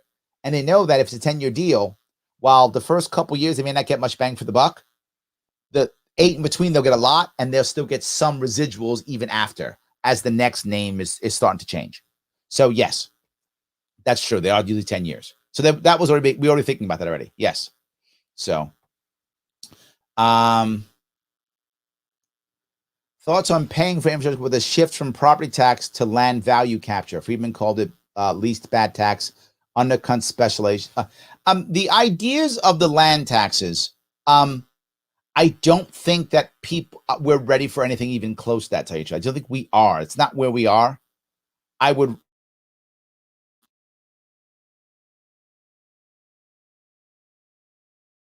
shift on that one. We're not ready for the land tax. We're just not ready for it. Is it Georgism is the other idea behind that? So yeah, I don't think we're ready for it at all. I don't. So Joshua says, I've had my state senator reply to me that what he's doing is approved by the ballot. Oh, okay. He told me that if the state senate approved a state income tax, it wouldn't have to be approved by ballot initiative. This guy's audacity. I'm doing everything I can to get him out of office now. Yeah, you have no choice. You voted and you hope. Yes. John says, lawsuit filed here in Florida because Bang Bros, the porno company, won the bid for naming rights for the arena where the Miami Heat and Florida Panther play out. Bang Brothers is saying Broward County did not do what's in the interest of the taxpayers when awarding the highest bidder. If they win, we'll have a Bang Brothers arena. That's amazing. Wow, that's amazing. Wow. That is amazing. So that's where the Miami Heat and Florida Panthers. How much money is that company? God, that porn makes that much money. Maybe I'm in the wrong business. Take my shirt off or something. Anyway, wow. Okay, I'm in the wrong business, John. That's amazing. I don't care if it's Bang Brothers. I don't care. I'm being forward with you. If that's a way for the people of Broward County, and I'm not sure it is, because this is, again, this is some kind of hybrid deal. I'm not sure if the people are going to save any money on it. But if this is a bridge or something and people are saving money, great. You go over the Bang Brothers bridge, but you don't pay a toll, and now owner operators don't have to pay that toll when they're trying to move their truck across the bridge so they can make some extra money. I'm in. I'm not fighting it. Absolutely. So, all right. James says, I'm cool with sales tax because of income tax. Sales tax is a better tax. I agree. But again, we're not accustomed to it. This is a cultural issue too. And people get mad at me. Some of the comments were, he's always talking about cultural issues. That's not a real answer. It's a super answer. People don't change if it's not within their culture. They'll just go, I'm going to change everything tomorrow. Culture matters. Culture is how you move people, right? If it's against someone's culture, the odds of them agreeing to it and voting for it or accepting it go down. You want to move culture. That's what it's all about. If you just go, well, we're just going to do this thing. Well, now you have rebellion. I don't want rebellion. I would like people to agree. Yes. Larry Sharpe for King. I appreciate, but I would with respect decline your nomination. With respect, I decline your nomination. I'm flattered though. I do appreciate that. Yes. Paula says you hit some nerves with Vaush, Larry. Maybe. I hope so. I wanted people to think. Jimmy says most people don't know how the system actually works. Very true. They don't. Absolutely. They don't. Many don't know. And it's okay. I'm not mad at them for it. I expected a lot of this also. I really did expect that. Yes. So Joshua says, you're quoting Marx. Under no pretext should arms and ammunition be surrendered. Any attempt to disarm the people must be stopped by force if necessary. Karl Marx. Yep. Absolutely. Yes. Escaping the echo chamber. Thank you, Aaron. They're finding out AOC isn't their heroine. They thought she was. She's a careerist and is concerned about keeping her job and moving up in the Democratic Party. I would say they're disappointed. I do think the jury's still out on AOC. I'm not as cynical as many are. I think the jury's still out. And I still hope that she can be turned into a better way. I don't think, this is my opinion again, you'll take it any way you want. I don't think AOC actually thinks socialism is a good idea. I think she thinks it's the best answer out there. If we could show her a better way, she could come our way. It's not going to be easy, but if we could show her a better way, she can come our way. I think she wants success too for people. I just think she thinks socialism is the only answer. The question is, does she get so tainted with power and doing the cool stuff that she doesn't want to come back into the regular world? So, yes. James says, hi, Larry. I'm glad you debated Vaush. I didn't debate him. He called it a debate. I didn't call it. I just had a conversation. I didn't want to debate. I don't want to have a winner or a loser. I was happy with the conversation. Most of my people thought I won. Most of his people thought he won, and which we knew was going to happen anyway. I mean, that's usually the thing. And I just wanted to have a talk, and I'm happy it was a talk. If he wants to say he won, great. I lost. No worries. Let's have a conversation again. And he can beat me the second time. Beat me every time he wants. He has a big audience, and I'm glad you challenged him through a civil dialogue. Yes, that's true. We did challenge each other through a civil dialogue. That's true. Perhaps you converted some of them. I hope so. I'll take anyone I can get. Absolutely. Yes. People believe this garbage. God, it's painful to talk to socialists. But we have to, Lyndon, because the country is filled with people who think this is the right answer. And I don't want to fight them. I want them to join us. I think we have to talk to them. Otherwise, I mean, the issue that I see here, one thing I'll mention I see here, that also I see constantly is most people on the right, when they're angry at me, come at me. Like, you're wrong, you're evil, you're mean, whatever it is, come at me. I'm stupid, whatever. Most people on the left dismiss me. That's a common thing. So it's actually a whole lot easier to talk to the right because they want to fight. So they're easier to talk to. The left will often just ignore me, just dismiss you. You see this, oh, he's stupid, he's this, he's another libertarian. They're very much dismissive. It's hard for me to talk when you're dismissive. So, yes, that's why I'm happy to talk to socialists, because they're hard to talk to. Very often, you will see them just dismiss me and not want to talk at all. Let me grab a couple more if I can. Let's see. Libertarians are annoying. They understand the problem with society. They just ignore the root cause. What's the root cause, Matthew? Is the root cause maybe bad government? Could it be that? And G. Will says, no, they're flat earthers. That's what it is. We're all flat earthers. That's it. So if they understood the problems, they would understand the cause. They are promoting an ideology that is as a reaction to facts. Okay, I don't know where he goes for that. He's just making this stuff up. He's just angry. I got it. Okay. One says, Vaush libertarian. The other guy is a right libertarian. So I'm a right libertarian, I guess. It's a common mistake, though. No biggie. The right have pretty successfully hijacked the term, which is very unfortunate. That's accurate. He's correct. Many Republicans have taken over that term. That's true. That's actually good. He's right. He's right. And then Benda is joking, and she goes, nah, dude. Pepsi Bridge will solve everybody's problems. What are you talking about? You're right. It will. Thank you for that. Yes, absolutely. So,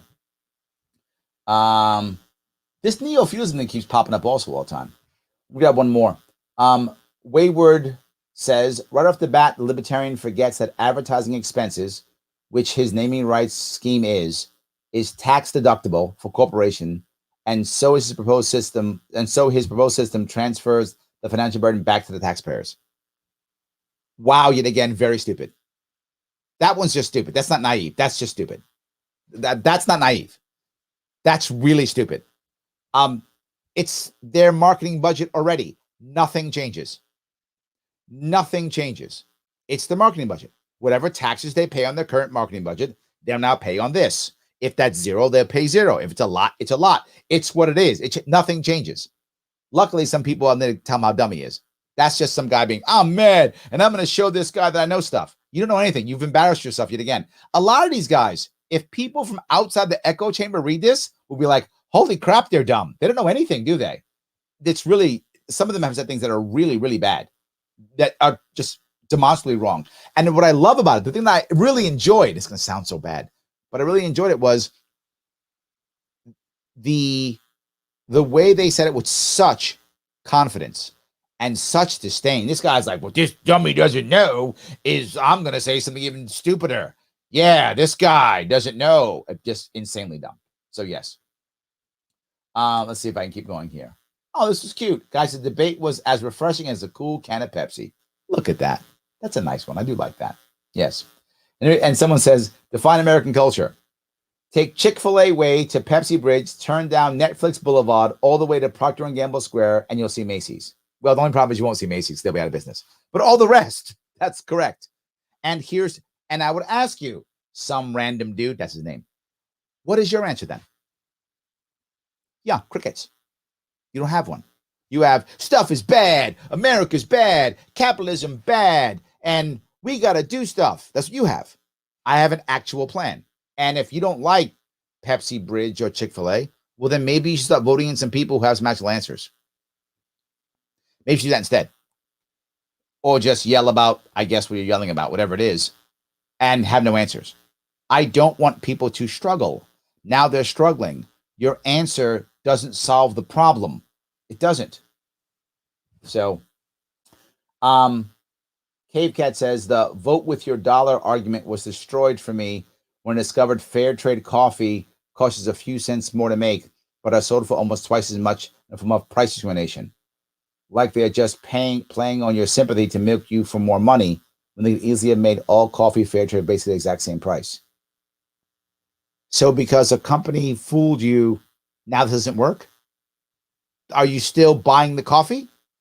If you're still buying the coffee, you're right. If you stop buying the coffee, you're wrong. Are you still buying the coffee that's doubled in price or whatever? And the second thing is, do you actually know that that's true?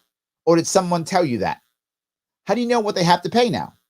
If their specific coffee is different, it may be different in many other ways, meaning it can't travel in the ways that other coffees travel because it may be different. Maybe rules or regulations or laws that make it more expensive. Do you know if that's true? No, you're just mad. And now it doesn't work because your coffee was too expensive. Okay, here's what I know for a fact. See it all the time. Across New York State, prior to COVID, I don't know if it's still going to be true afterwards, many New Yorkers would spend an extra $1 or $2 for a locally brewed beer because they wanted to. And that kept many breweries rocking and rolling here in New York State because New Yorkers said, I care. I like it that it's local. I like the taste. I like it, so I'm paying for it. Common. No one forces them. They don't have to. There's no law. They do it voluntarily. They vote with their dollar, literally. There are people I know who won't go to Walmart. They won't go. They'll buy local. They would rather pay more. Happens all the time. I do it myself, by the way. I never go to Walmart. So I literally will pay more on purpose because I'm not going to Walmart. That's just me. You don't have to. It's voluntary. Go to Walmart if you want to. I'm not saying you shouldn't. I don't know where you live. I don't know what's available. And I want you to live your life to the best of your ability. Please go where you want to go. I live in a city. I don't have to do that. So I don't. So that's voluntary. It's on me. I've chosen to pay more. That's fine. I have a right to my money. And you can do what you want. See, actually, you are voting with your dollar, aren't you? As am I. So imagine how dystopian it would be if you want a bridge with Amazon logos embellished all over it. What a wonderful world. Or how dystopian it is now. How about that? Where literally we have so many New Yorkers right now, and Americans in general. I say New Yorkers all the time because I know New York so well, but across the country, who literally have food insecurities. Food insecure right now. Who can't put $500 together. If they go more than $500 in debt, they're done for. But you think dystopian is a bridge with Amazon and Blazon. That's dystopian? Oh my God. How much do you hate commerce? Do none of you guys have jobs? Does this bother you? Does this bother you that says Sharpe Way on it? How dare he put Sharpe Way on the show? Does this bother you that I've got branding on my show? You don't have to watch. Please watch. I want you to watch. Please watch. But you don't have to. I hope you're not angry that I put it on there. Wow, that's dystopian. I've seen much. I lived in the South Bronx in the 70s. I know what dystopian is. I know what that is. Anyway, let me move on. All right. Let's see if I can keep doing this here. All of the ANCAP arguments are, I'm not an ANCAP, never was. You keep saying that. We can't do anything inconvenient, big business, rich people, because they're very powerful, and therefore we should give them more power. Never said that at all, Bassy boy. You made that up because you're not paying attention. Exactly. And this guy, Huge Seeker, says, ANCAP here. None of us would say that. Thank you. In fact, we think the government should stop subsidizing them. Exactly, my friend. Yes. They guys just talking trash. Oh, man, I'm going to talk stuff. Jeremy, though, was nice to me. He says, I actually really like this guy, Larry Sharpe, because he was an honest actor. That's true. That's true. You can disagree with me and think I'm wrong, but I was honest. He was generally open to entertaining presumptions that Vaush, I'm sorry, Vaush, sorry, presented and was willing to accept he might not know things. He was also not hiding his positions. That's true. I'm always open. And he was willing to try to defend his positions. I'd like to see more libertarians with this amount of generosity in conversation. Yay! I got some good ones too. See, not everyone hated me. Not too bad. I appreciate that. Let me grab some more hours here if I can. Let's see. Paula says, yes, I agree. Worst parts of both. Yes. Matthew says, we don't have the worst parts of socialism yet. They haven't started building the gulags yet. Yeah, that's true. Not yet. We're on our way. Yes, we are on our way to that one. Absolutely. Yes. That's very good. Yes. That's good. Bernard says, I don't understand socialists. Why would you get rid of corporations? What about all the jobs that could be, or the corporations that could be started by little people? There is an issue. There is an issue that I think many people don't see or aren't concerned about. They don't mind government being the massive job creator. They're okay with it. I'm not, clearly. I think it's an unhealthy market environment. I do want government. I'm not against government jobs. And if you have one, good on you. I'm glad you're getting paid. I hope you're getting paid well. I hope you're living a good life. But I just think we have too many of them. I think now it's 1 in 7. Is that right? 1 in 7, 1 in 6 Americans now works for the government. If you count people who are on government contracts, it's more like 1 in 6, 1 in 5, something like that. It's a huge chunk. And if we keep going where we're going, was it February or January? Our new jobs, we have 50,000 new jobs in the country, and 40,000 were government jobs. 10,000 were private sector jobs. If we keep doing that, we're going to have a spot where 25% of our population works for the government, either directly or indirectly. You can't have a healthy market that way. It can't work. You're going to begin to collapse.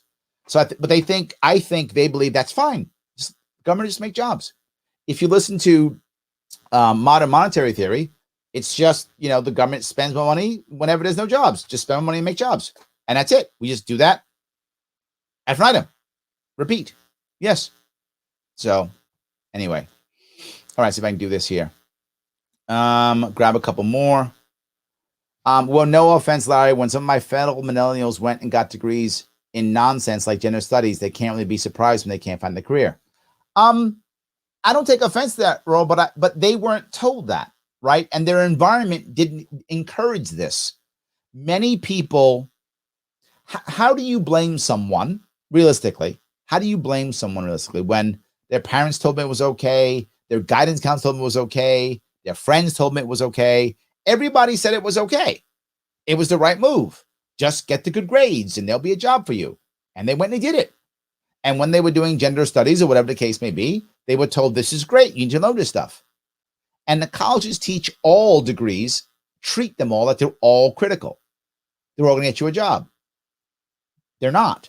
Not against a gender studies degree. Please enjoy. If you think if that's motivating for you and you enjoy it and it matters to you, please do that. Good on you. But you should just be forward. People should be forward and go, this may not get you a job. Or if it will get you a job, it'll be in this field.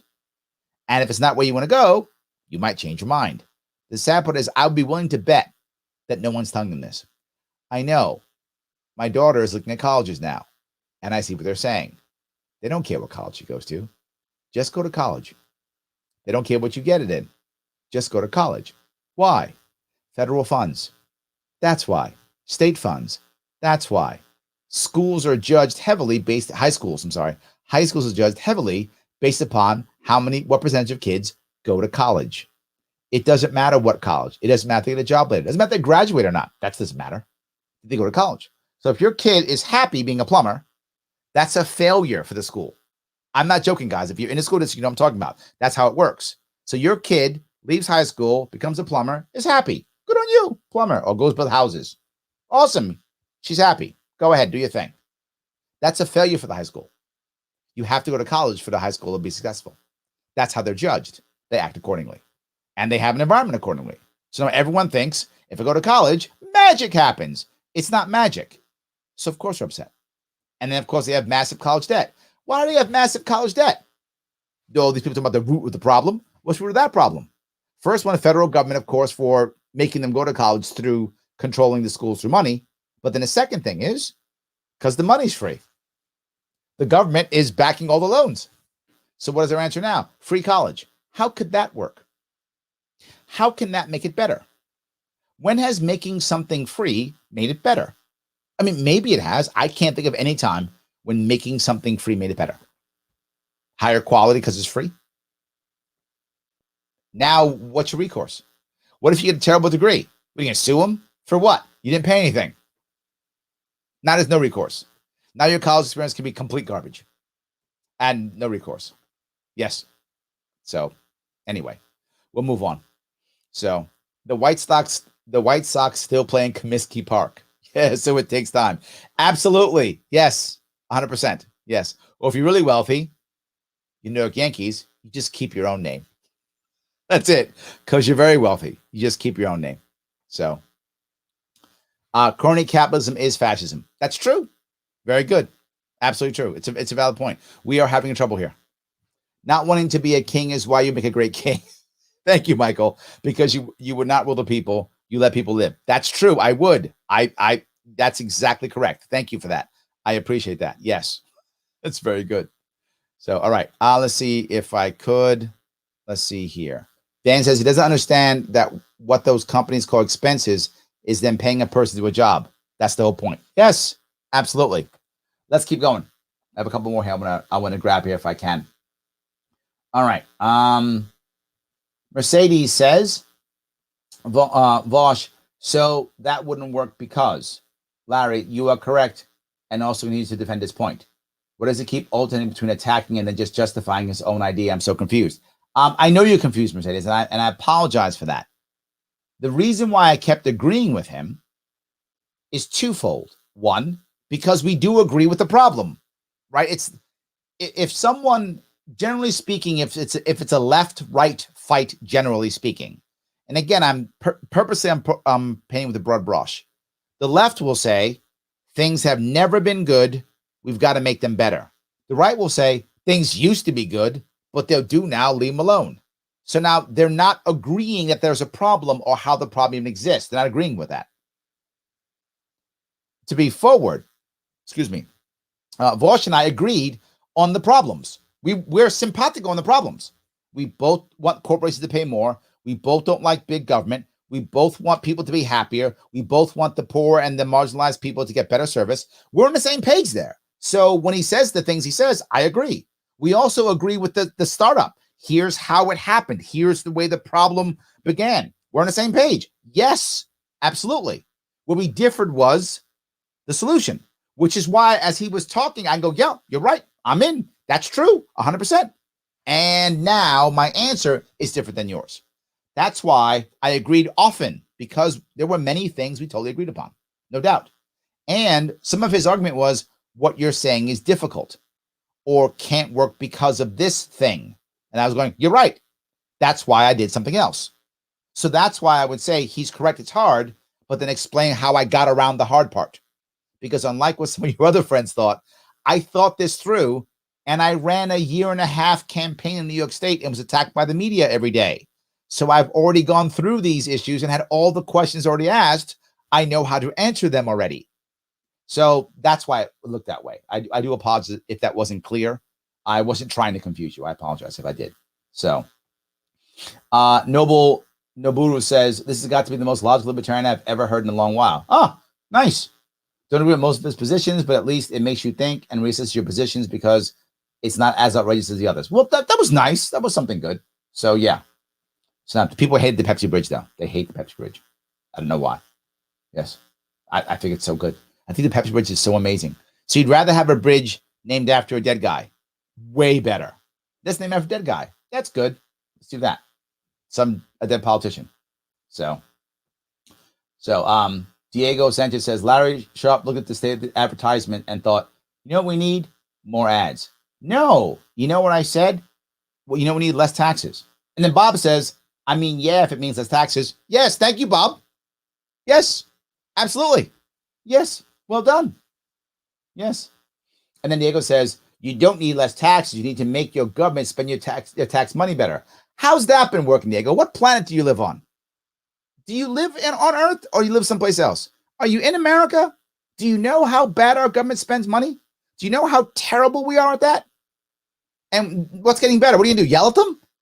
90% of our Congress people get elected, reelected every single year, even though the actual the actual rate that people think the actual I'm sorry, I've lost my train of thought. I'm sorry. In polling, maybe Congress gets an 11% approval rating in polling, maybe 11%. Yet 90% or more of all Congress people are reelected every 2 years. 90%. How are you going to make them change it? Gerrymandering, the Supreme Court thinks gerrymandering is fine. How are you going to change that? What are you going to change the Constitution? You know how hard that is? I don't know what planet you're on, man. I don't know what planet you're on. So, anyway, that will save you more money than a tax cut without a corporate dystopia. I love that. Everything corporate's dystopia. If it's corporate, it's dystopia. But the actual dystopia that we're walking towards now, that's fine. Gulags, that's not dystopia. Cops deciding that if you don't, cops arresting people if you don't do what they say. I spoke to a younger socialist earlier this week, a younger guy, probably in his early 20s. And I was asking him, how are you going to do this? What are you going to do? And he goes, well, you know, Amazon, we just got to take Amazon. That's too big of a company. We got to take it. I said, okay, you're going to take Amazon? He went, yeah, take Amazon. I said, okay. So when you take Jeff Bezos' company, does he get to keep the wealth that he has now? Or does he have to lose that too? Does he just lose his company and he keeps his wealth? Or he loses it all? And he went, well, we'll negotiate with him on how much he can keep. And I was like, wow, okay. You can negotiate with him on how much of his own money he can keep. All right. I said, all right, so when that happens, what if Jeff Bezos says, no, you don't get my company, you don't get my money? No. What if he says no? Well, he'll have to. What if he says no? Well, we'll make him. So jail, prison. He was like, yep, prison. So in this government did it. So government just supported Walmart. I think that's what it is. It's a partnership, isn't it? Am I missing something? It's a partnership. So yes. Here, if you've ever seen the movie Idiocracy, that's basically what ANCOPs want the U.S. to turn into. I love that idea. Many of them were talking about that. You know, it's idiocracy. That's what it is. He wants idiocracy. So you saw a movie. It had some idea that I thought of, and now that's the future. I saw a movie that had your idea in it. It was called 1984. You more scared of mine or yours? I'm more scared of yours. I'm more scared of yours. We both saw a movie that had our ideas in it. Yours is scarier than mine. Mine's a comedy. It's a joke. 1984? And that was real. Just saying. Yes. So this man really wants large companies who put profit above all else, including the health care of their own employees, to be trusted with funding our infrastructure. No. Do you understand how they just don't get it? They're just making a deal. They drop billions of dollars in advertising already.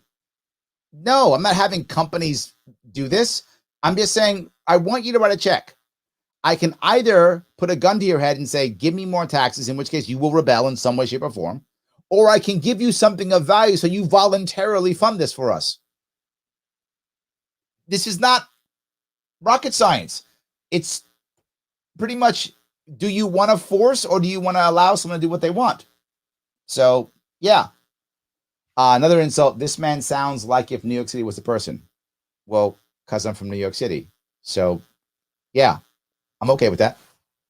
I'm not insulted that I'm from New York City. Yeah, I'm from New York City. It's where I'm from. If you're from whatever, California, West Virginia, Florida, good for you. I hope you sound like that state too. Nice. Okay. Yeah, I love this. The short-sightedness of this guy. I hate monopolies. The government's a monopoly, so let's get rid of it. It's not what I said. Don't get rid of government. I literally said I didn't want to. Let's ignore that the only way monopolies and cartels are ever broken up is by the government. Yeah, but it doesn't work, does it? They broke up all the phone companies just to create a cartel system. So it went from one to another. I don't know what you're talking about. Yeah, silly. What if that's true? What broke up the car industries? What broke up the other? I mean, other small businesses came up and began to do better things. Happens all the time. So, yes. And of course, Space Case says, Larry, let's let Pepsi own a bridge so they can advertise. Not what I said at all, but they can't even comprehend what I'm talking about. The idea of and I get this constantly, the idea of leasing a naming right. And it's difficult. And I know it is, because people who aren't business savvy will often struggle with that idea. They only understand the idea of buying and selling. They don't understand the concept of leasing out rights. That's not a thing that many people understand. So if you don't get business, it can become odd. Like, what do you mean? What's that? You privatization? Not what I'm saying. You're going to give them a bridge? Not what I'm saying. They're going to buy a bridge? Not what I'm saying. They get to put their name on the bridge and they lease it. You screw up, you lose the lease, you front load the payments, they can't screw you over. Not magic. Done all the time and other things every day of the week. So yes. So I wonder if ANCAPs just live in an echo chamber. Yeah, maybe you do, Belial, because I'm not an ANCAP, wasn't one. And I'm outside of the echo chamber because I'm talking to you. You're not talking to me, I'm talking to you. I think you're in the echo chamber, but it's fine. Where they are told their ridiculous ideas are great. Wow. Pot, meat, kettle. Yes. I love it. Yes. And of course, the best part is, as you go down, they're like, yeah, he's right. But one person actually said, it's a good faith debate. Yeah. What's wrong with that? I love that. And one person says, it's better than mindless yelling. Yeah, there was some good stuff here too. I love this. Yes. So the man is such a capitalist, he ends agreement with, I'd buy that. I think that was supposed to be an insult. I'm not insulted, Stephen. I'm sorry. I'm not insulted by it. I know you're trying to insult me. It didn't work. Yes. So looking forward to crossing the Penn's Undergarment Bridge on my next visit to New York City.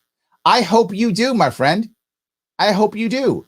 Because if you have to look at somebody wear a diaper compared to people having a bad life, look at a diaper. Suck it up. Look at a diaper. People wear diapers. They want to buy diapers. Good. Suck it up, man. That's what I have to say. 100%. So, I'm really happy with it. Yes. I'm not upset about that. I'm not upset at all about this. Okay. Let's see if I keep going down here. This guy's debate tactic at saying yes every time Vaush made a point is unironically extremely very effective. Yeah, because I'm not mad at him. I'm not telling him he's wrong. Yeah. It takes the punch out of his arguments and made it his own. Very impressive. Oh, someone liked my style, I guess, but I'm not fighting. I'm just, And one guy goes, it's making a shit argument look good. No, dude, you just don't get it. You don't get it. You don't understand my world at all. You don't understand my world. You only understand yours. Yes. So Karen says, now you say yes when I make a point, please. See, what's wrong with that? We can all say yes together. I like that. Yes. This other person, Angelo, says, not really. It makes Vaush look better, in my opinion. Nothing.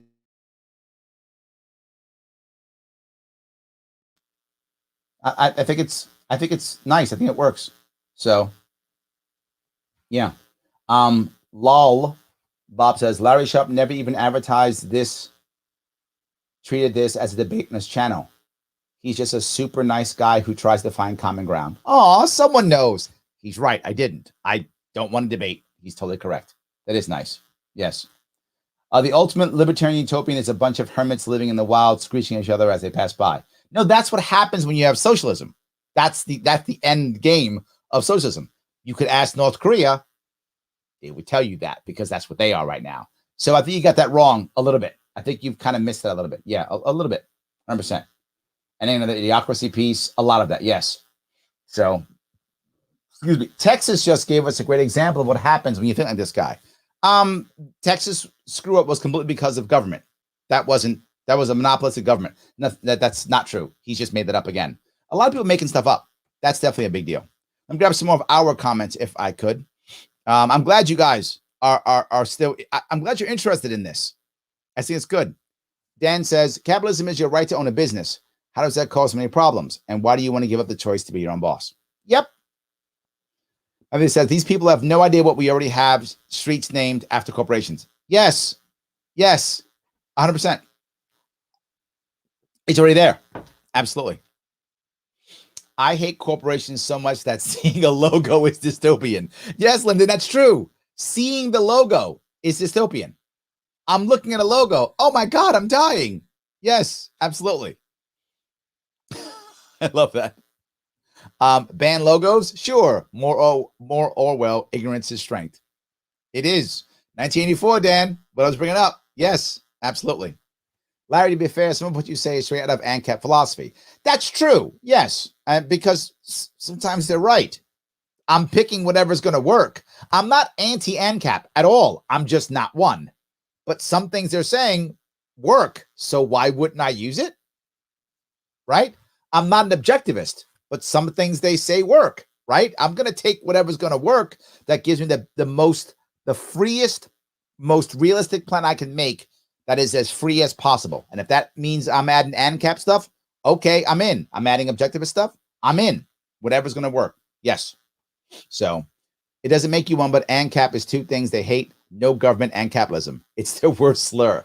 That's true. That's like ANCAP is like, is that the N word for libertarians? Is that what that is? It's the worst one.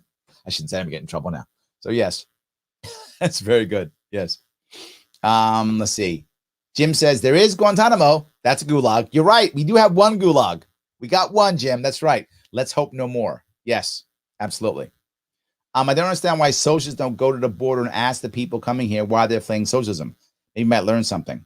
The people on the border aren't fleeing that. The people who come here via airplane are. People coming from the border are fleeing our terrible policies in Central America. They're fleeing our terrible drug war, all those issues. But the people, most undocumented workers or illegal immigrants, however you want to title it, most of them are actually people who are overstaying visas. Those people are leaving socialist countries.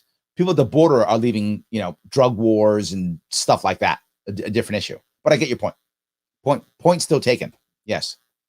So, I was told that degrees didn't matter as long as you have one. Most people are told that.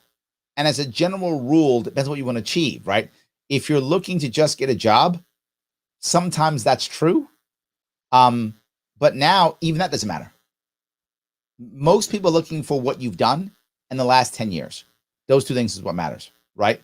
Those two things are the most important thing. They hope that if everyone's employed by the government, they'll have a job stability of a government job. But what they don't see is that some of those jobs are not as stable as maybe they once were when the government was smaller. Also true, Dan. Yes, people in the government also get laid off. It does happen. It is, in theory safer, but yeah, yes. In series, it is. In theory, it is. Yes. Getting rid of government monopoly is a good idea. 100%. Monopoly's bad. And so is government. Dystopia. You keep using that word. I don't know. I don't know. I do not think it means what you think it means. Yes, the Princess Bride. Exactly right. Yes. 100%. Not protecting IP laws usually helps break up monopolies. Yes. But who defends IP protections? Government. Very valid point. Right? Very valid point. Yes, absolutely.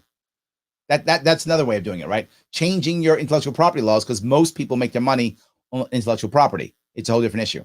Yes. Lila says they're obviously not comprehending. It's basically quite a blessing to be able to apply economic logic to voting logic. The best way, the Sharpe way. Thank you. And the Lila way. Thank you so much. I appreciate that. Awesome. That's great. Yes. All right. See if I can grab a couple more. The UMPC is a hospital chain in Pittsburgh. They have tax exempt status.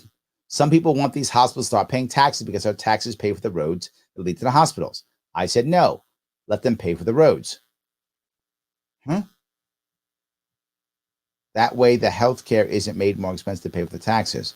Yes. So smart. Oh, wow. That was so direct. I didn't get it. You're just let them pay for the roads. Yes. I love that. Yes. So let them just pay for the roads. I love that. And they can sponsor it too. It's a certain hospital road. It can be the UPMC highway. I love your idea. I love that. There we go. Yes. I love that idea. Well done. That's really good, Gene. Thank you so much for that. I do appreciate that. Yes. Brennan says all the haters probably want to throw people in jail for using drugs and then get all mad when they find out government is wasting tax dollars and picking on certain groups of people that use drugs. Yes, absolutely. Yes. I'm gonna have a couple more of these if I can. Let's see here. Lucas says he's just so good at listing symptoms and dodging the systemic root. I don't understand why so many people thought that when I was specifically addressing the root. Maybe my communication to socialists wasn't that good. Clearly it wasn't. I've got to work on this. I have to talk to more socialists. I'm clearly not, my ideas are not getting past their biases. They have so many biases against anyone with the title libertarian that I'm not getting through. It's clear that my communication has to change. I'm not doing a good enough job. Yeah.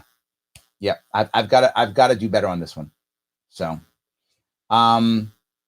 let's see. Inject this straight to the vein. I've been suffering major withdrawal since Sam Cedar hasn't debated libertarian in a while. Sam Cedar won't talk to me. I've reached out to him a couple times. He won't. He doesn't want to talk to me. He wants somebody he can yell at, and that's it. So I don't know. We're doing it. Robert says, seriously, one of the best and enjoyable combos I've ever heard from any channel. Wow. Look at, we're doing good here. Common different ideas that I haven't considered. Nice. Another person. I appreciate the civil tone and good faith demonstrated here. Thanks to both speakers. Wow. I'm doing good. Wow. I'm glad this stayed pretty civil. It's rare that Vaush has a chance to have a genuine conversation with someone who is significantly different but reasonable. Look at that. I'm good. This is a really good fit conversation. You got to love. I love that. I'm doing good. I'm winning. I love that. There we go. I'm allergic to commercials and advertising. Just listen to this guy sent me to the hospital. Now I'm losing my house because of medical debt. Thanks, Vaush. I don't get that. I missed that. I guess that was a joke. I don't know. While he's missing something very obvious, he was relatively respectful, didn't really talk over him. That's not nothing. Most of these end up being unwatchable for that reason. Oh, that's nice. I love that. Yes. Here we go. Yes. I like that. Oh, good. Wow, an actual conversation. I really enjoyed this. I like that. This is good. This is okay. I had some good ones.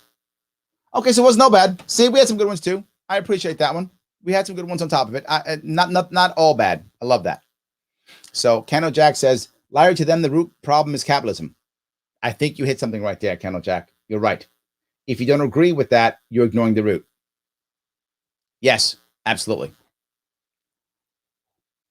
Joe says, I haven't talked to more socialists, Larry Sharpe. I guess this means Larry's running for governor again. No matter what, I have talked to more socialists. They're more popular. And they're all popular, and they're still growing.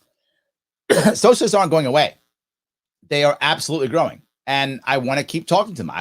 I believe that most socialists have decided that socialism is the best answer they can find. I want to show them that there's a better answer. That's what I want. That's it. Paula says, oh, you communicated well, Larry. They did an economics education. But still, I need to work on that.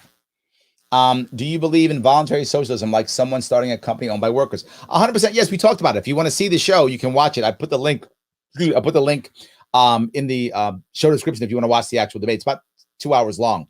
But yeah, I 100%, CJ. Look, the issue that we have with worker co-ops is one, there aren't that many of them. So there isn't that much data in America. And most of the finance industry doesn't believe they'll work. So they don't get financed, right? And most businesses need to be financed. So most won't get financed. That's a cultural issue. Now, his people laughed at me when I said cultural issues, but that matters. Cultural issues matter. If the finance world says they're not going to work, they're not going to get financed. But if the finance world sees some successes, they'll go, oh, well, finance, you'll have more worker co-ops. So that's the first thing. The second thing is you got to decide, how do you make this thing work? My assumption is, and I could be wrong here, that it won't work in every field. That certain fields it'll be better, and certain fields it'll be worse. That's my assumption because different business models work better in different areas, right? Flat organizations work better in some, where more hierarchical work better in others. So my assumption is that there'll be certain fields that it'll work better in. When we have more data on that, we'll know, hey, if I'm doing this of a business, worker co-op, that's the answer. It's going to work here. In this one, probably going to fail. So I think we need more data on this, but I'm totally open to it. Absolutely. I'm even okay with the idea of giving them special employee benefits because they're employees/owners. So making a slight advantage if you're going to give ownership to your workers. I don't mind that concept at all. I haven't thought out the details of that, obviously, but I'd even be okay with something like that. If we want to, try to test it and see if it'll work, as long as I'm not taking a company over or forcing someone to do it, it's fine. I don't even mind encouraging it. I wish more workers had an ownership mindset. And if that would make more people have an ownership mindset, I'm in 100%. No problem at all. I'm happy talking about it. I'm happy supporting it. Yes, yes, and yes. 100%. Yes. People don't understand how few roads the government builds. In new construction, the town demands the builder builds the roads and improve the surrounding infrastructure. Our new home communities often need new stoplights, bridge repairs, and road realignments before people can move in. Yes. Socialists need to go away. Thank you, Maria. I'm wearing your hoodie, by the way. This, by the way, was a gift. Maria gave me this gift a couple years back. I wear it constantly. Look, it's all worn out. I love it so much. My favorite hoodie of all time. Maria, thank you so much for it. As always, I wear it often. But they're not going away, Maria, and they're our neighbors. They're our friends. They're our family. They're our neighbors. And we need to talk with them. I don't want to fight the left. I don't want to fight the right. I want to turn them all. I really do. I want to turn all of them. I absolutely do. Socialism versus libertarianism will become the new culture war. No, I don't think so. No. Libertarianism isn't a culture war right now. It really isn't. It's really socialism. It's really left authoritarianism versus right authoritarianism right now. That's really what it is. Libertarians aren't actually in the fray right now. I want us to be. But we're not in the fray right now. So, yes. So, all right. I think REI is a worker co-op, but I could be wrong. There are a couple of them, and there are also co-op models that aren't exactly co-ops, like, for example, credit unions, right? They're similar, but not the same.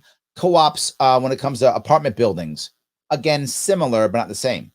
But that's another issue, right? If you look at what CJ is talking about, most of the time you look at co-ops versus condos, most individual people prefer the condo and not the co-op. That also makes them afraid, right? They don't like the co-op board and the blah, blah, blah. Absolutely. So yes. Lyndon says ownership mindset. Do you mean the stock market? No, I mean ownership, like owning property, owning your job, owning your business, owning yourself, not just thinking, you know what job can I get? What job can I get? What's the monthly note? The story I bring up often, I used to sell cars. I know, funny. I used to sell cars. And I could tell the person's socioeconomic background often because of how they spoke about purchasing the car. Someone who was more economically savvy would ask questions like, what's the interest rate? What's the payment base? How much does a car cost? What if does the cost change if I'm leasing? Questions like that, they'd have a discussion. People who didn't would just go, what's the monthly note? That's it. And this is going to sound odd, but when I would try to show them the details this is over 20 years ago, I was still a show salesman, right? I'd be showing people the details, right? Let me show you how this works. They didn't want me to show them. They didn't want to know. Like, they were like, stop, just how much does it cost per month? And I tell them and go, okay, I can afford it or I can't. That was it. They liked the car. Could they, get the monthly note? They would take it. That's a rental mindset. That's a more transitory mindset. An ownership mindset says, should I purchase the car or not? If so, what's my benefit? What's my downside? That's an ownership mindset. I want to understand owning it. So it could be the mindset is what I'm looking for. Could that mean stock? Yes. Could that mean just, being a partial owner in a small company? Yes. Could it mean just thinking that this is my career and I'm going to take it seriously, not just, well, if I get fired, I'll find another job. And there are too many Americans who think that way. You want to own your career, own your life, when possible, own your business or own your company when possible. All those things. Absolutely. So I'm going to send you make another one. Thank you. I'll be eagerly waiting. Yes, absolutely. Yes. I love that. So, all right. So, guys, I appreciate all the time you gave me tonight. I hope it was interesting for you. Before you go, do me a favor, as always, head over to the Police Accountability Survey. The Police Accountability Survey, it matters, is my sponsors. Click that link in the description. It's about 5 minutes. take it and share it on social media. If you've got the cash, you like what I'm doing, if you like me talking to socialists and seeing if I can turn some of them and have them see that we're still human beings, sponsor them. Patreon.com/Sharpe Way. $10, $25, whatever it is. No worries. All good. And of course, like, comment, share. That is so critical. Please do that. And if you would do me a favor, why don't you follow me on YouTube? Subscribe. I could use some more YouTube followers. I could use a couple more. Give me 1,700. Be nice. I do so much better on Facebook. I want to do a little bit on YouTube in case I get canceled. So heading over to YouTube. Do that. Make it a whole lot better for me. Guys, thank you so much. I will see you guys tomorrow.